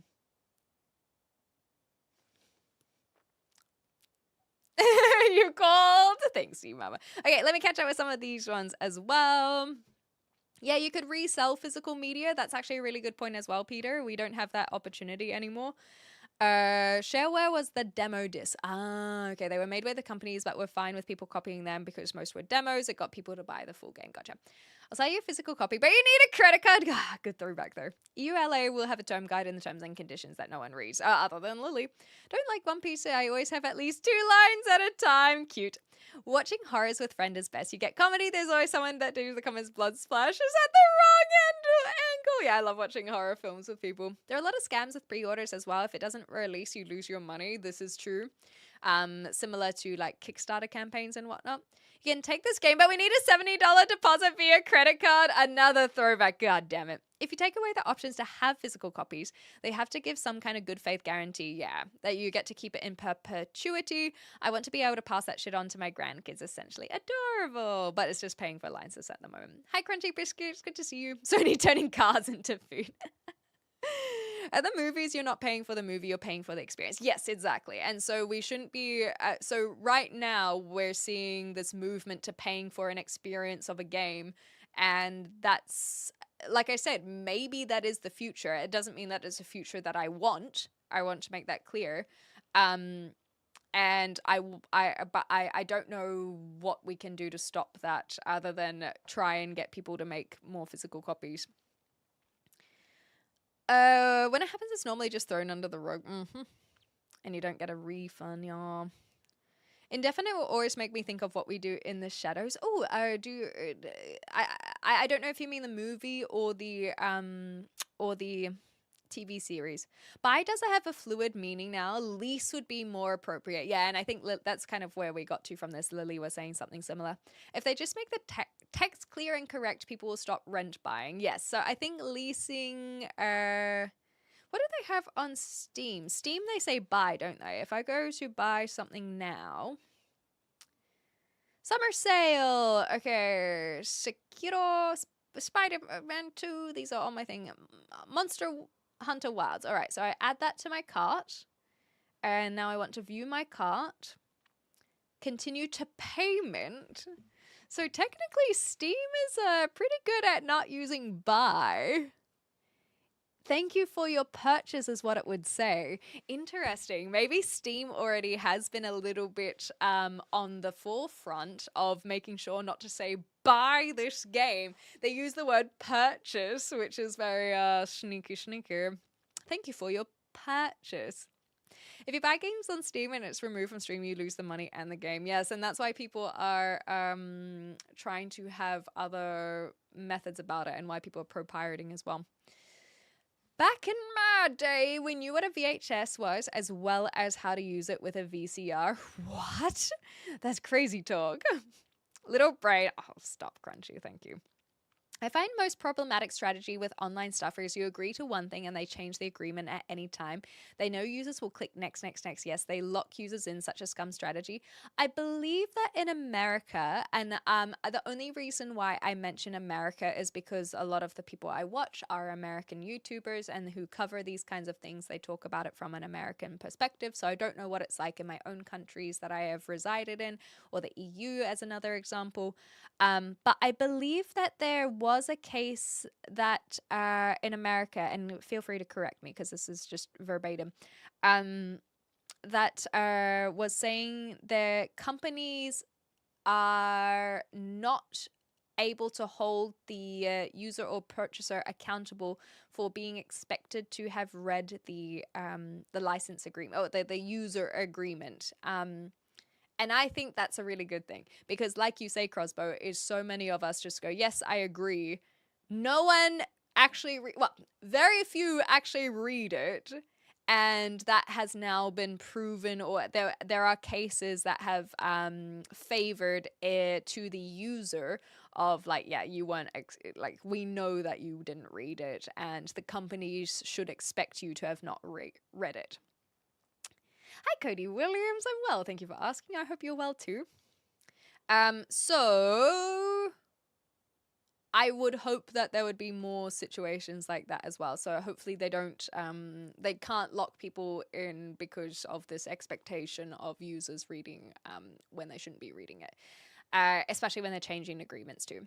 Who knew who the movie pirates were back in the day who had 2 stacked VCRs? Hilarious. How aren't you monetized is baffling. Oh, thank you. I actually can get memberships. I just haven't turned it on. Admittedly, Crunchy Biscuits. I've been going through some mental health things that have made me, I guess, feel a little bit of imposter syndrome. And we're not quite. I guess I haven't been streaming so much recently, so we don't have enough hours to have ad revenue either on YouTube. But I think I will apply for the memberships at least, so that way if people want to contribute they can, even just with super chats or similar, but I'm happy leaving it off in the meantime. Plus I think also because I don't do regular YouTube content outside of my live streaming and my vertical shorts, I'm happy to just kind of hold off for now. Oh, thank you, Spike. I really appreciate that. That's very kind. End user license agreement. Thank you, Northstar. Crazy Talk, that's my brother. A little word about him, The Simpsons. That's adorable. We had stacked VCR so we could record more than one channel at a time. We didn't rent videos. Okay, so you couldn't pirate them. Gotcha. Hi, Gerald. I like that people are complaining about the physical copy stuff. Do people really think that companies haven't analyzed sales of CDs and concluded that nobody basically buys them anymore? I think that people actually are, the companies are using that data as a point to explain why they're moving away from CDs. So I actually do agree with you, Gerald. And so, for example, Sony's announcement was, due to trends, we are going to start moving away from creating physical copies. I personally, or at least I don't think I've said that I'm like pro CDs necessarily. It's more about having a permanent copy. And what does permanent copy look like? That's where I don't have the knowledge. I don't have the tech knowledge. I don't have the ability to know how to do that. But that's and you may have missed this, Jerul. I'm not sure when in the conversation you popped in. But that's why a lot of people are pro pirating, because they have although digital, permanent version of that copy, unless that gets corrupted for whatever reason. And I think in that case, it just like a CD being cracked, it's like, well, that sucks. So I think for me, I'm just more, the complaint that I would have is or rather the concern I have is the shared concern of not trusting a company to have a copy of a game, in this case, or movie, for a permanent amount of time when you don't have physical copies. So I think I'm okay with moving away from physical copies, but I think a lot of people are struggling to conceptualize the idea of having a permanent piece of media that isn't physical. And that's what I was talking about with this transition period of that move away from physicality. I do feel okay with it not being physical, but not being permanent is where my issues are. And I think that wording I've only been able to figure out as we've had this discussion as well. So thanks, guys, for helping me figure out these things. Also, hi, Odie Milk. Good to have you here. Well, I didn't have time to read a fucking novel every time. I might consider actually reading it before I click agree. I can give you 2 feet. Oh, you're all right, Crunchy. I do have PayPal. If you genuinely wanted to support the channel in any way, Crunchy Biscuits, I do have a PayPal. I think if we do this, it's there. Please don't use that as now they're like me trying to call you out on being like, well, put your money where your mouth is. That's not my intention whatsoever. It's just showing that there are ways to support the channel and support me directly without it needing to be through Twitch or YouTube specifically, but rather PayPal. But don't, like I said, don't feel like you have to be like, oh, now there is an opportunity, because to each their own on how one chooses to donate. And as I like to say, I just appreciate people donating their time. That is very kind in its own right. Hi, Plastic. Welcome on back. I think what I'm going to do, just a heads up for everyone, is I don't know if people have noticed I've been wiggling in my seat a little bit. I need to go to the bathroom. But I will wait until the Twitch ad break, which will be about 10-15 minutes away. I'll finish my tea, I'll go to the bathroom, and that's when we'll move over to some games as well. So if you're on YouTube and you want to come hang out and watch some Red Dead Redemption 2, you can join at the XClem Plays YouTube channel or on Twitch. But I just wanted to give that heads up that I probably will wrap up this conversation by the end of the hour. I remember always setting the recording 10 minutes before and after. I never trusted the codes in the TV guide. I was the same, Boba. My parents still buy weekly to this day. That's adorable. Not making physical media also means they can keep working on the product right up until the release date. There's no manufacturing wait time or added expense. I'm surprised they took this long to standardize it. That's an interesting way of looking at it. I hadn't really considered that. Yeah, but I don't know if I would say that's a good thing, Schmick. I think that having that deadline of like, okay, well, we need to have... Oh my gosh, stop. Don't put money in your mouth. It's gross. Also, who carries cash these days anyway? Exactly, it's very rare. Sometimes I watch some of those like body cam.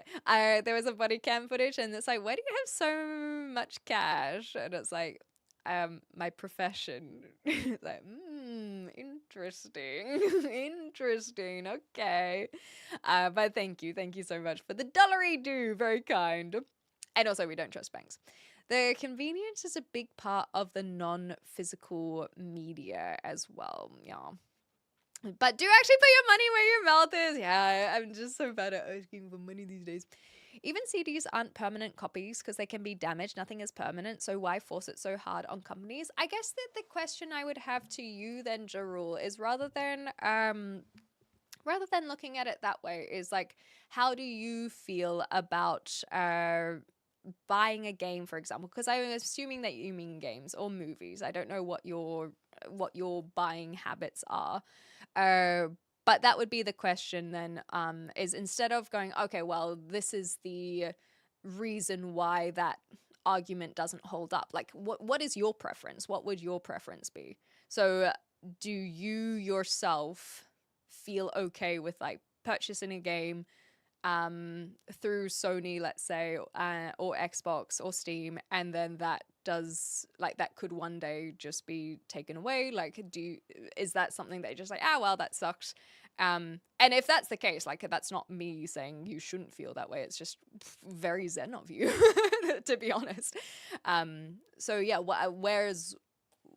how do you feel about that movement and that move away from physical copies, I guess, is a better question for yourself. Thanks, Goody Cameron. Who keeps cash in their wallet? Me, just in case, really. No, I haven't had cash in a long time. My keyboard isn't permanent by that logic. Yeah, so exactly right. It's like it could get damaged, but it could not. So maybe that could be the way of looking at it is, yes, it can be damaged, but it also could not be damaged. And if it's never damaged, then it just lives on indefinitely. Yeah, I think you have a good point, Lily. Like, and this is what I'm saying is I think that people really really struggle with the conceptualization of it because we're so used to a physical medium. I think actually, funnily enough, cash is a really good example of that. Is we have pretty much adopted this idea that cash is not in hand. And so similar to Kiwi Man saying, I don't trust banks, there is no reason for a bank to just lock you out of your funds now, or PayPal to lock you out of your funds. I think we kind of saw some of this happening with some of the Russia sanctions. There are people were no longer able to access their funds because of the sanctions, even though they have, or like they might not be in Russia, but they don't have access to their bank accounts and PayPal and all this kind of stuff. So they just got locked out of their money. And Russian YouTubers, I remember we're talking about this as an example. And so the money in our bank account right now, you could just one day not have the access to it. So I guess maybe that could also be another question, is like, why are we cracking down on it to play devil's advocate in a way? Why are we cracking down on it for, say, video game companies, but not banks? And maybe that is because we have now adopted it so readily and easily that we've just accepted it as it is. But to come back to what my point was earlier, is that I don't feel like we need a physical copy necessarily. But it is about the understanding of the permanence of an object or of an agreement, and that's where that clarity needs to be had. So if they decide, okay, you're not going to have this permanently, they need to change the wording so that is an expectation and understanding and an agreement that is had between the buyer and the seller. But again, you will own nothing and be happy. I think it does frighten a lot of people. And I think maybe in a way that, like what I was saying to Jarul about being zen, if you're okay with that, I think in a way I am okay with that. But I would prefer to have, like some of you pirates out there, have my own copy rather than it being held up in a place like Steam or Sony. Like it would be nice to have that like a download code, or once you download it, that has the ability to download, like I don't know tech very well, but like a zip file where that is your version, even if they end support, so on and so forth. I keep mine hitting in random ATMs, always keep him guessing. Hilarious, Boba. Bargeld, exactly right. In Germany, they still actually do have some cash for tipping and things like this. Canada locked out the protesting semi-truck drivers from the bank accounts. Oh my gosh, I didn't hear about that. That's oh yeah, yeah. Damn, and isn't that so scary in its own regard? Smaller and smaller cash withdrawals have a "what will you use this for" question from banks as a means of tracking as well, you reckon? So what will you so I think I'm missing something there, North Star. So I understand that there are fewer and fewer people having cash withdrawals, but how does that relate to the "what will you use this for" question? And why are banks needing to track that? I think that's where I'm losing the meaning behind that message. Many were apparently American. Oh, for the Canadian lockout. They didn't even know about their rights by the Canadian government's document. Oof. Yes, but again, similar to what we said about the EULA, I don't think they should necessarily be expected to know what is going on. So, as an example, I actually got an email of someone who has asked me to do a sponsored stream for a game. I'm not going to mention what the game is because unless I take up the sponsorship, I don't need to sponsor them for free. It seems like a really simple game, and so I did. I mentioned it to the mods, and I was like, "Hey, like, what do you think about these kinds of terms?" But there are just some things that I want to get clarification if I choose to message them, and one of them was that, like, here's the sum amount, but I read the contract or the sample contract that they gave me, and in the contract, which is not in the email, it says that they will have like that the creator and me in this case would have the would relinquish their image so that the game developer can use the VOD for future promotional material. So essentially, to put it very simply, is that they would be allowed to use the VOD that I would do with this game to now make short form content, repost, and basically they have all rights to the VOD. They have an indefinite rights to the VOD as well. And that's actually what kind of made me feel like, I don't think you're offering enough in that case. I think if you are using my VOD indefinitely, that's where I was like, I don't know if many creators would have read this. But I did. But I don't think that is an expectation. And again, some people probably wouldn't care about whether or not their VOD and like funny moments and funny clips would be used outside of the upfront payment. But for me, I'm like, you're clearly going to be getting something out of this if you have the access to my VOD, and I'm not convinced that I'm not convinced on the payment. I think you and I should get matching tattoos. What would you like to get? The only way I could do that was if you had to do a lot more work, and then you'd be done by yourself, so you'd be fine, and then I could just go home if I needed. You could just go. I'm assuming that was meant to mean. Oh, sorry, adapted. Okay, let me have a look at this again. In that case, no, I must have missed that. Hi, Shark. By the way. Can you hear me, Clem Fandango? I love her. I have no issues with this gag going on a ridiculous amount of time, Shark, but it's just good to see you. I hope you're well. I can't get to my hundreds of dollars. I have 50k in KiwiSaver that I will never, that I'll probably never touch, and I'm sure deep down there's a clause hidden somewhere so that I can, that they can just take it. Yes, exactly right. It wouldn't surprise me. America locked out of people too due to politics. Yeah, and so that's why I mentioned the Russian sanctions as one off the top of my head. I think that's still going on, but I haven't been following it, admittedly. How much physical money is there compared to the digital dollars do you think? I think that's a really tough one, because then it's like, well, what are you using as physical money? Because if you're talking about gold, that's one thing, because a lot of people will be comparing the value of a dollar to the value of gold versus like paper money and coins. And so it just depends on that specification as well.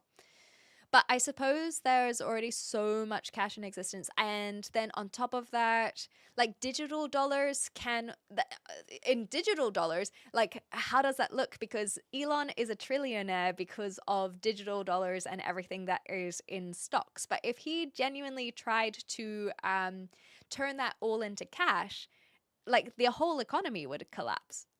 So is he a trillionaire if it's digital? Because if you wanted to pull that money out, if we wanted to pull $10,000 out and you have $10,000 of digital money, like you can do it. It is possible. But can you pull out $1 trillion? No, because there are countries that don't even have $1 trillion. I don't even know if America does. I think they have a lot of debts and stuff. But I'm learning more about it, to be honest. So that's another thing too that you'd have to specify is there will be more digital dollars because these companies have billions and billions and people have billions and billions of dollars. So there will be more digital dollars than there are physical dollars, I would assume. But conceptually, I think that's impossible as well. So it's like, what basis are you using?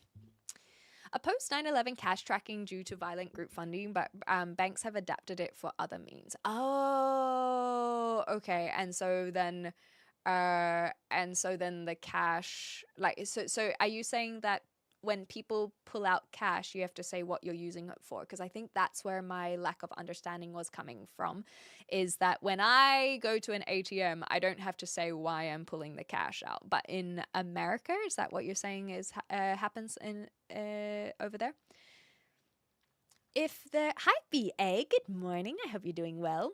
Google says physical cash makes up less than 10% of all money. That doesn't surprise me. And 90% of the world's money exists only as digital numbers in bank computers. But yeah, you just have to decide what you think of is real money. Matching leprechauns? I think that'd be kind of cute. I think would have to do it in Ireland though. Yeah, I got you, Nosta. I got you. It keeps me off the streets from terrifying old senators with threats of socialism for all the youngsters. Adorable. Yeah, gold isn't money, gold is gold. Yes, good point. Worldwide physical cash totals about 8.9 trillion. Damn, that's pretty cool. I'm doing my part. Loads of it is imaginary. Exactly. It's not just digital, but imaginary. Like, I have $100 right now. I know that's not what you meant, C Mama, but it just made me giggle. I keep some cash on hand so I can afford to at least get somewhere safe, and I can't access my bank account. And I there are people who absolutely hold that same thought. I probably should do something similar. There are people. That's why people have buy gold or invest in gold so that they have something physical. And I understand it, especially like you man who doesn't trust banks. Try to pull out all your cash from an ATM. Well, I can tell you, Lily, that if I were to do it, I don't think I would have any issues. And that's just saying how much I have in my bank account. I don't think it's gonna get flagged if I do it. But someone else who has spent the last few years building a career for themselves and have a decent annual income, maybe they would have a little bit more pushback on whether they could pull out all the money in their bank account. I think that I will be okay pulling out the cash in my bank account. It might just be a question of why, you know? Although I do have stocks back in Australia. If I were to sell those and then pull it out, then it might flag a little bit more. But the actual like if I showed you how much is in my bank account, you'd be like, like it's a decent amount. I'm traveling the world after all. Like I'm happy with how much I have, but it's not enough for the banks to be like, this is suspicious. Like we'd get it, you know. I'll be honest. We'll get a few thousand out of that, but yeah, it wouldn't. It would be. Let me put it this way: you'd be when you declare, when you're going across to another country. They often say, "Are you carrying X amount of dollars?" I wouldn't need to tick that. I wouldn't need to be like, yes, I am carrying over this amount. I would not have to declare the amount of money in my bank account. Is Arthur robbing Elon as his last big score? I think so. I think that's what it's all building up to, at least. Just like what happened to the bank in Saint Denis, exactly. It's all at the bottom of the ocean. The amount and the question varies per bank. This is also very true. Always keep cash hidden in the car, water, toilet paper, and a towel. Oh, just got all of the essentials. The BG started in Australia. I had no idea. Today I learned. You can only take out cash in increments of 20 in the US because that's the only bill our ATMs are stocked with. Damn, okay. So no, you wouldn't be able to take any cash out. Yeah, exactly. I can't take out $10. I did get $1 today. So, you know, if I save up, if we get $1 per stream, then in 20 streams, I'll be able to take out cash. Keeping the money. Oh, wait. No, it would be more because PayPal takes a little segment as well. Keeping the money in the bank account, I trust it more because if I had all the money, that would make me nervous. Yeah, anything can go wrong as well. The cash limit is 10K. More than that, you need to be escorted by private security, and transfers over 50K require sign off from the branch manager. Yes, you are correct.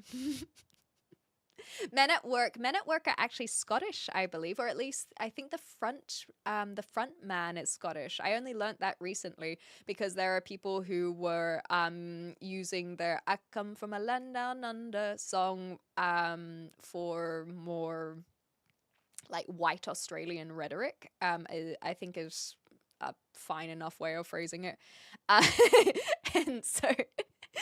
And so the guy who wrote the song was like, "Can you please stop using my song for anti-immigration as an immigrant myself?" I thought that was pretty funny.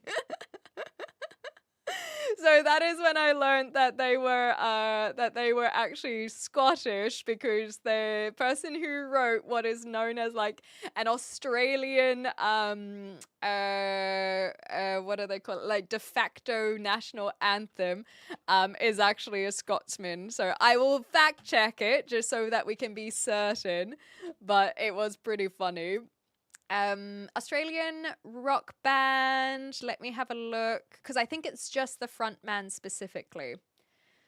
Australian rock band. I think it was Colin. Yes, Colin Hay is Scottish. So there are four. Oh, one moment, please. Oh my God! I can pull I'm not out giving my name to a $20. slop bot. Naya. Thank you, Sloppy, for the $20. I can finally pull cash out from an American ATM. That is so kind. No, genuinely, I do appreciate it, Sloppy. Cheers to the $20. Thank you.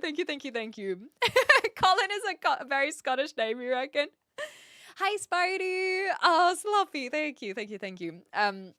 Let me catch up with some of these. So I just want to confirm that there are 5 members of Men at Work. Most of them are Australian, but Colin Hay specifically is Scottish, Scottish Australian.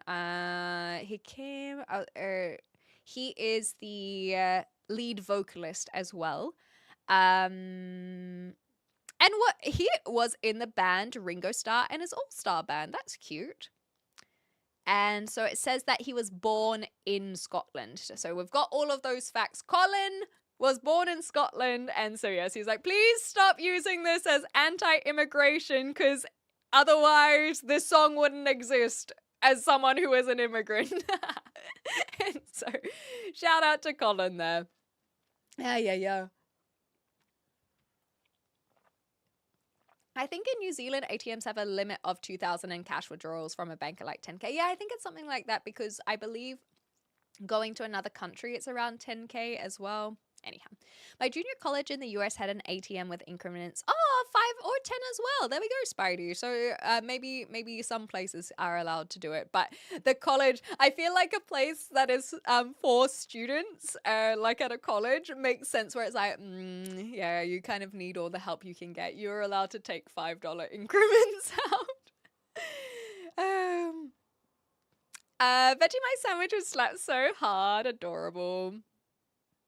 Okay, yeah, Colin Hay, there we go. We're all caught up. Now you just need cash for a plane ticket to the US. Exactly. That's all. It's all coming together. Vegemite's so good. And Marmite as well from New Zealand. Maybe next time you go to New Zealand, I can send you a Marmite and see if you compare it. Hey JJ, good to have you back here. Colin, as it turns out, is a good Scottish name. It means peace or dove, and then dove being like a symbol of peace, so kind of synonymous in that regard as well. So is Scotland the land down under? No, if you listen to the, I know, BA, that you yourself are too smart to know.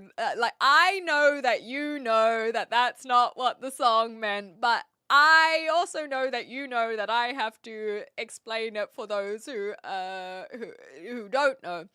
Is that in the song they go to Australia and the people say, I come from a land down under, but the person who is actually going to Australia is not from the land down under. They are telling us what the people, when they go to Australia, are telling them. Like, for example, they say, she just smiled and gave me a Vegemite sandwich. And she said, do you come from a land down under? And so that it is talking about the people from the land down under rather than the POV of someone who is from the land down under. Thank you. I've been working on it. Thank you, thank you, thank you. How ATMs used to have $10 notes, but that was quite. Yeah, I haven't even thought about New Zealand not having $10 notes because they did when I was around. But they can't get rid of the $5 note that has Edmund Hillary on it. Shout out to Colin, not just a caterpillar. Good throwback. So Surf, I have heard this one before, but the thing that I must tell you, Surf, is that I have no issues with these words. So shout out to your wife's boyfriend, Mike Coxlong. Mike Coxlong is handling Surf's wife nice and well. It's great. So anyhow, good morning, Magic. Hi 917. Personally, I don't like people who just say smash or pass, especially if it's about me. If you're talking about anyone in particular, unless it's my cockslong, you are not allowed to say these words.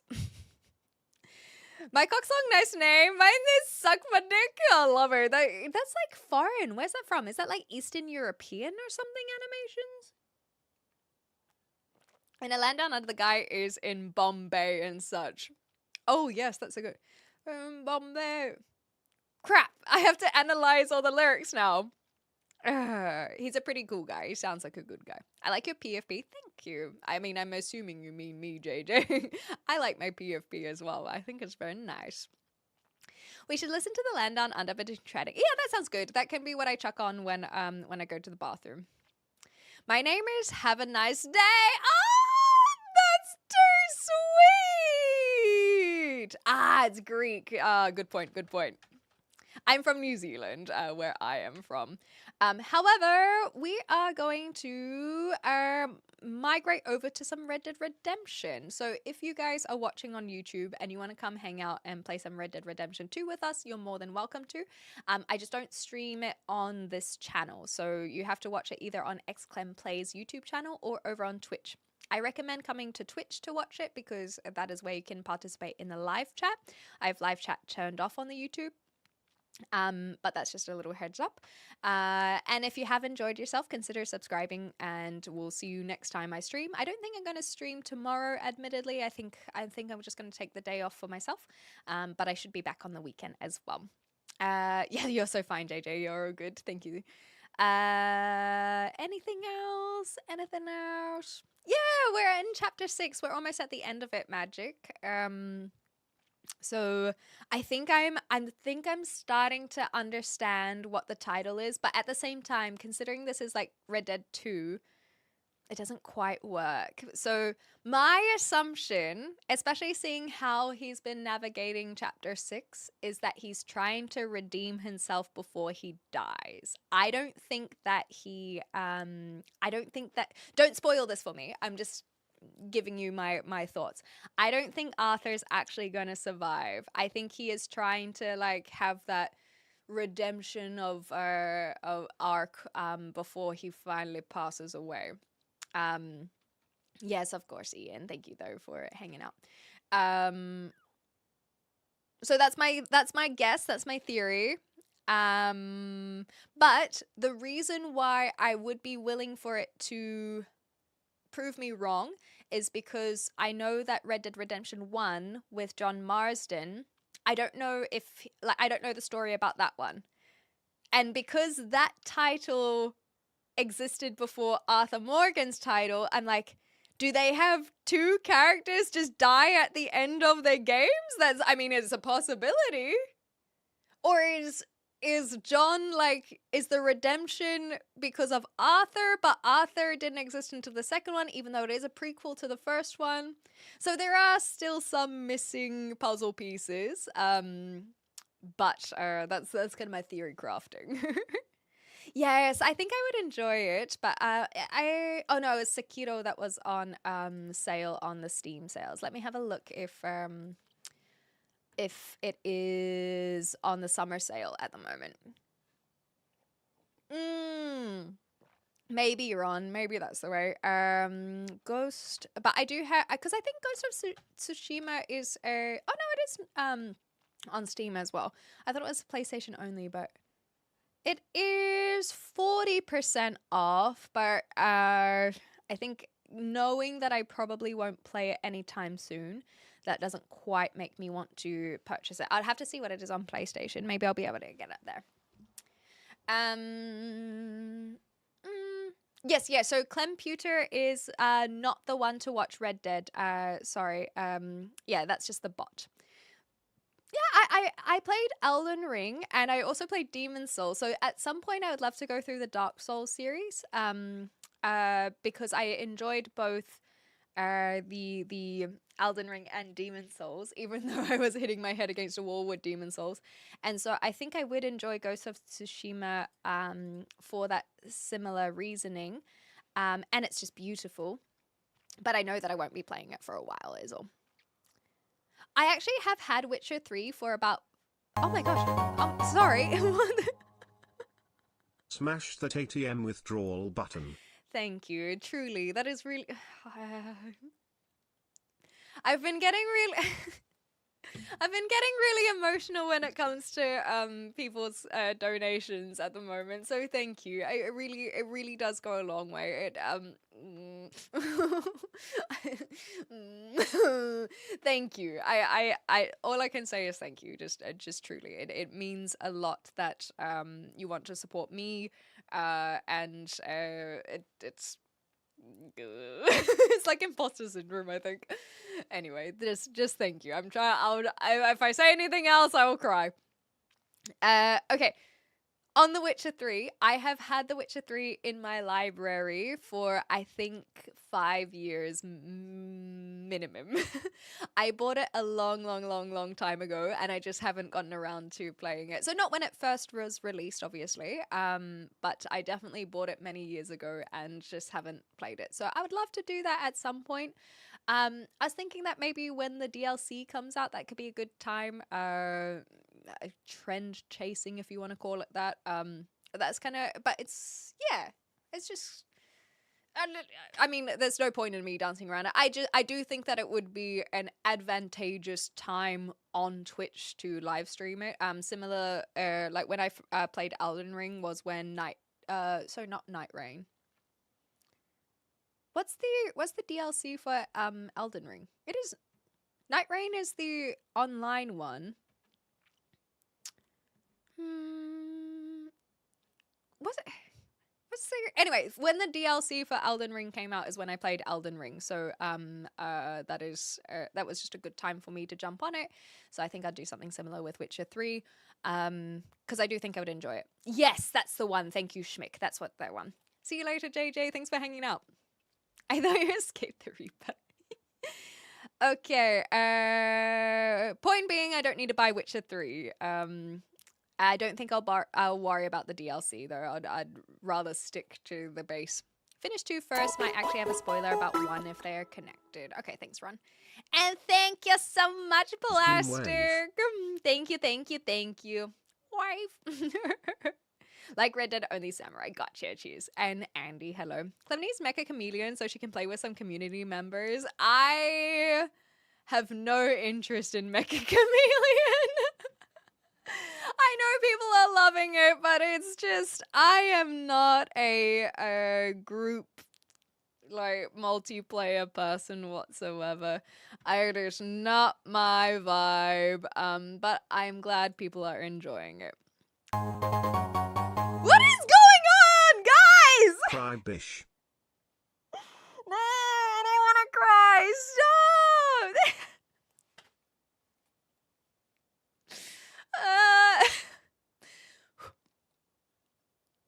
I'm stronger than those.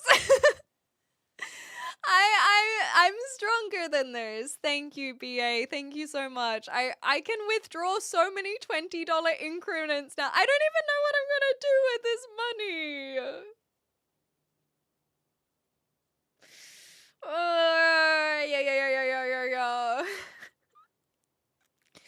Thank you, guys. Thank you. Oh yeah. Whew. Friend swap type games are not my jam. No, not at all. What's the oldest game you have played and enjoyed? Super Mario Brothers from 1985. I don't even need to question it. Some might say Tetris, some might say Space Invaders. I can, without missing a beat, tell you that Super Mario Brothers, the original one, I spent so many hours in that game, all documented live on stream. It was so good. It's held up well. I loved it. And I think that is the oldest game that I have enjoyed. Because Tetris, oh, well, okay, well, now I have to rethink what I'm saying it.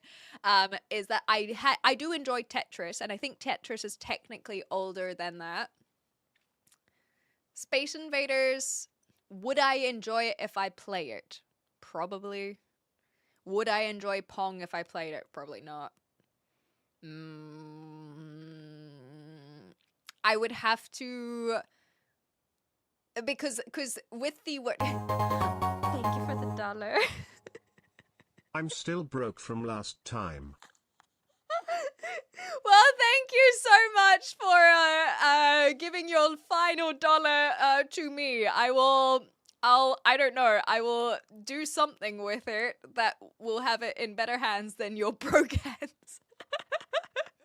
If your decision is to give me the $1 when you are broke, then it is in better hands now. Thank you so much, Mick. Rent a coffee!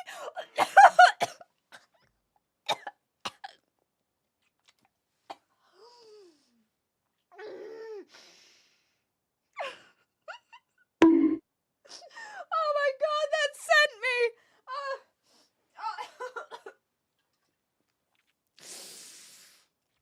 Oh my god!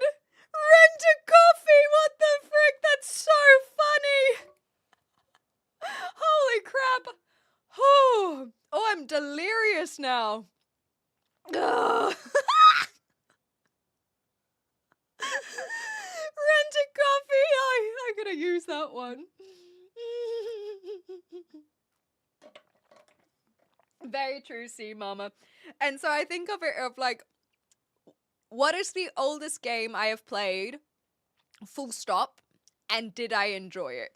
And so I think... When did Tetris originally come out? That was mid-80s. So oh, there we go. 84. So that would technically be earlier than Super Mario Brothers. Space Invaders was 78, and I did enjoy Space Invaders, but it's been a long time since I've played it. So I guess that would be older. Let me have... What's an older game than Space Invaders? Oh, wait. Is it video game specifically? Because that's also context we need.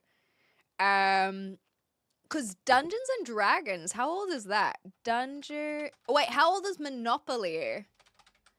I know that we're getting really into the weeds of this, but welcome to my brain. Monopoly, that came out, publishers, where was the original one? History, 1903, it can be tracked back to. And I know a lot of people don't like Monopoly, but I like Monopoly. Then we would be looking at card games. They would be older still. Oh, God. Anyway, please be more specific with your question. Otherwise, you'll send me in a tizzy on how specific we are looking.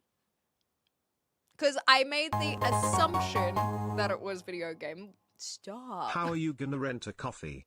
You gonna give it back? I'm gonna sip it. I'm gonna swish it around in my mouth like a wine tasting. I get the taste.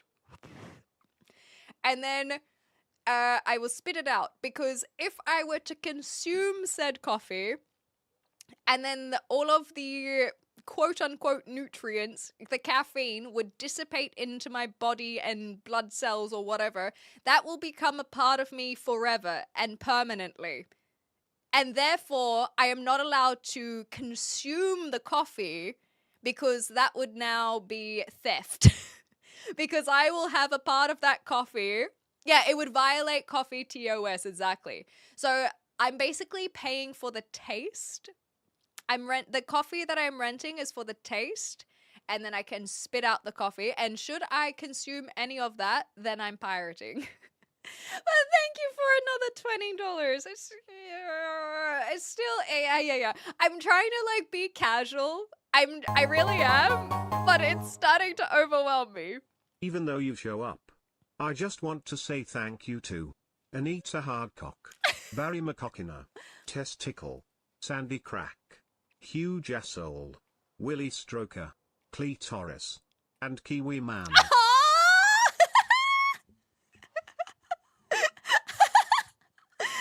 love that they're lumped in with all of the huge assholes. That's adorable. Aww. Thank you for the dollar as well. Oh my gosh. Also, hi, Dave. Pong is essentially electronic tennis. Yeah, I look. I think Pong is cool because of everything it represents, but I don't think that I'm one who's like, yeah, like I really love this game. Depending on who you're playing with, it could be enjoyable. But I'm not sure. I used to play a digital version game of Ancient Egypt, but I can't remember what it was called. Hopefully someone will be able to help with that. In terms of DOS games, I've spoken a lot about the CD-ROM games that I used to play that were called the Clue Finders. So it was part of the Learning Company where they were edutainment games and they just kind of help you do math and logic problems. And when I come back from my summer vacation, so for those who do not know, I'm going to Spain for 2 weeks, and then I'm going back to Copenhagen to hang out with my friends, and then I'm going to Iceland to watch the total eclipse. Stop it! Stop it! Seriously? I know what you should do with the money. Buy a fucking stream room light. There. I've never seen Calm so aggressive, and I feel so called out right now. Look, when Calm of all people writes fucking stream room light, you gotta sit down, listen, and respect it. Yeah, wait, that was your message. If Calm is yelling, we're all in trouble. Exactly. Oh, I don't have the pin. Sorry. There we go. There we go. Okay. I see. My apologies. That I missed altogether. Kiwi Man, Calm, combined. Yeah, I feel very, very called out. So thank you guys. But seriously, it's just I have no words. Like I said, I'm trying to be chill, I'm trying to be calm. I'm not calm, but yes, I'm definitely called out, I tell you that. You guys are too sweet to me. Whoo. Okay. I'm chill. I drink coffee sometimes, but I don't inhale. Hilarious. How much of the coffee do you need to retain to be considered pirating, though? And how much would be considered just keeping the trailer and being a good source of extra income for the coffee creator? Now we're really getting into the lawyer and copyright talk, are we? Maybe have a jam on some DOS games. Yes, I think it would be a lot of fun. So sorry, coming back to the Clue Finders is when I come back from my summer getaway. I was saying I'm going to Iceland for the total eclipse, which is super, super exciting. I really want to play. I want to do a like back to school. And so I could show you, but I think I want to save it. But basically, you have 1st to 6th grade adventures, and I want us to like go through and play. I haven't figured out if I want like some sort of integration where the only way to progress is by you guys answering rather than me like speed running through it, or if I'm just like, fuck you guys, I'm going back to school and you get to watch. I have to figure that out, but I'm not worrying about it because I've managed to get 3rd to 6th grade, which are the Clue Finders, to work, but I haven't gotten 1st grade to work, and I haven't actually tried 2nd grade yet.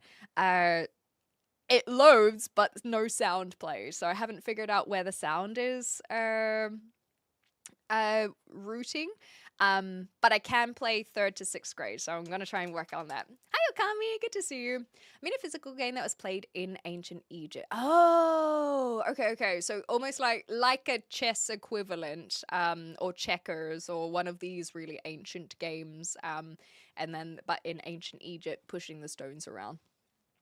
I've been replaying the point and click adventure games like Space Quest. Oh yes, and I must play Oregon Trail at some point too. Cool. Okay. Not just a name, also a tip. Adorable. Okay, I really need a pee now, so I will call it there. Thank you again, everyone, for being just so amazing. Again, if you're on YouTube and you want to come hang out and watch some Red Dead, come join on Twitch or XClem Plays YouTube channel. If you want to just chuck it on in the background. Thank you, Andy.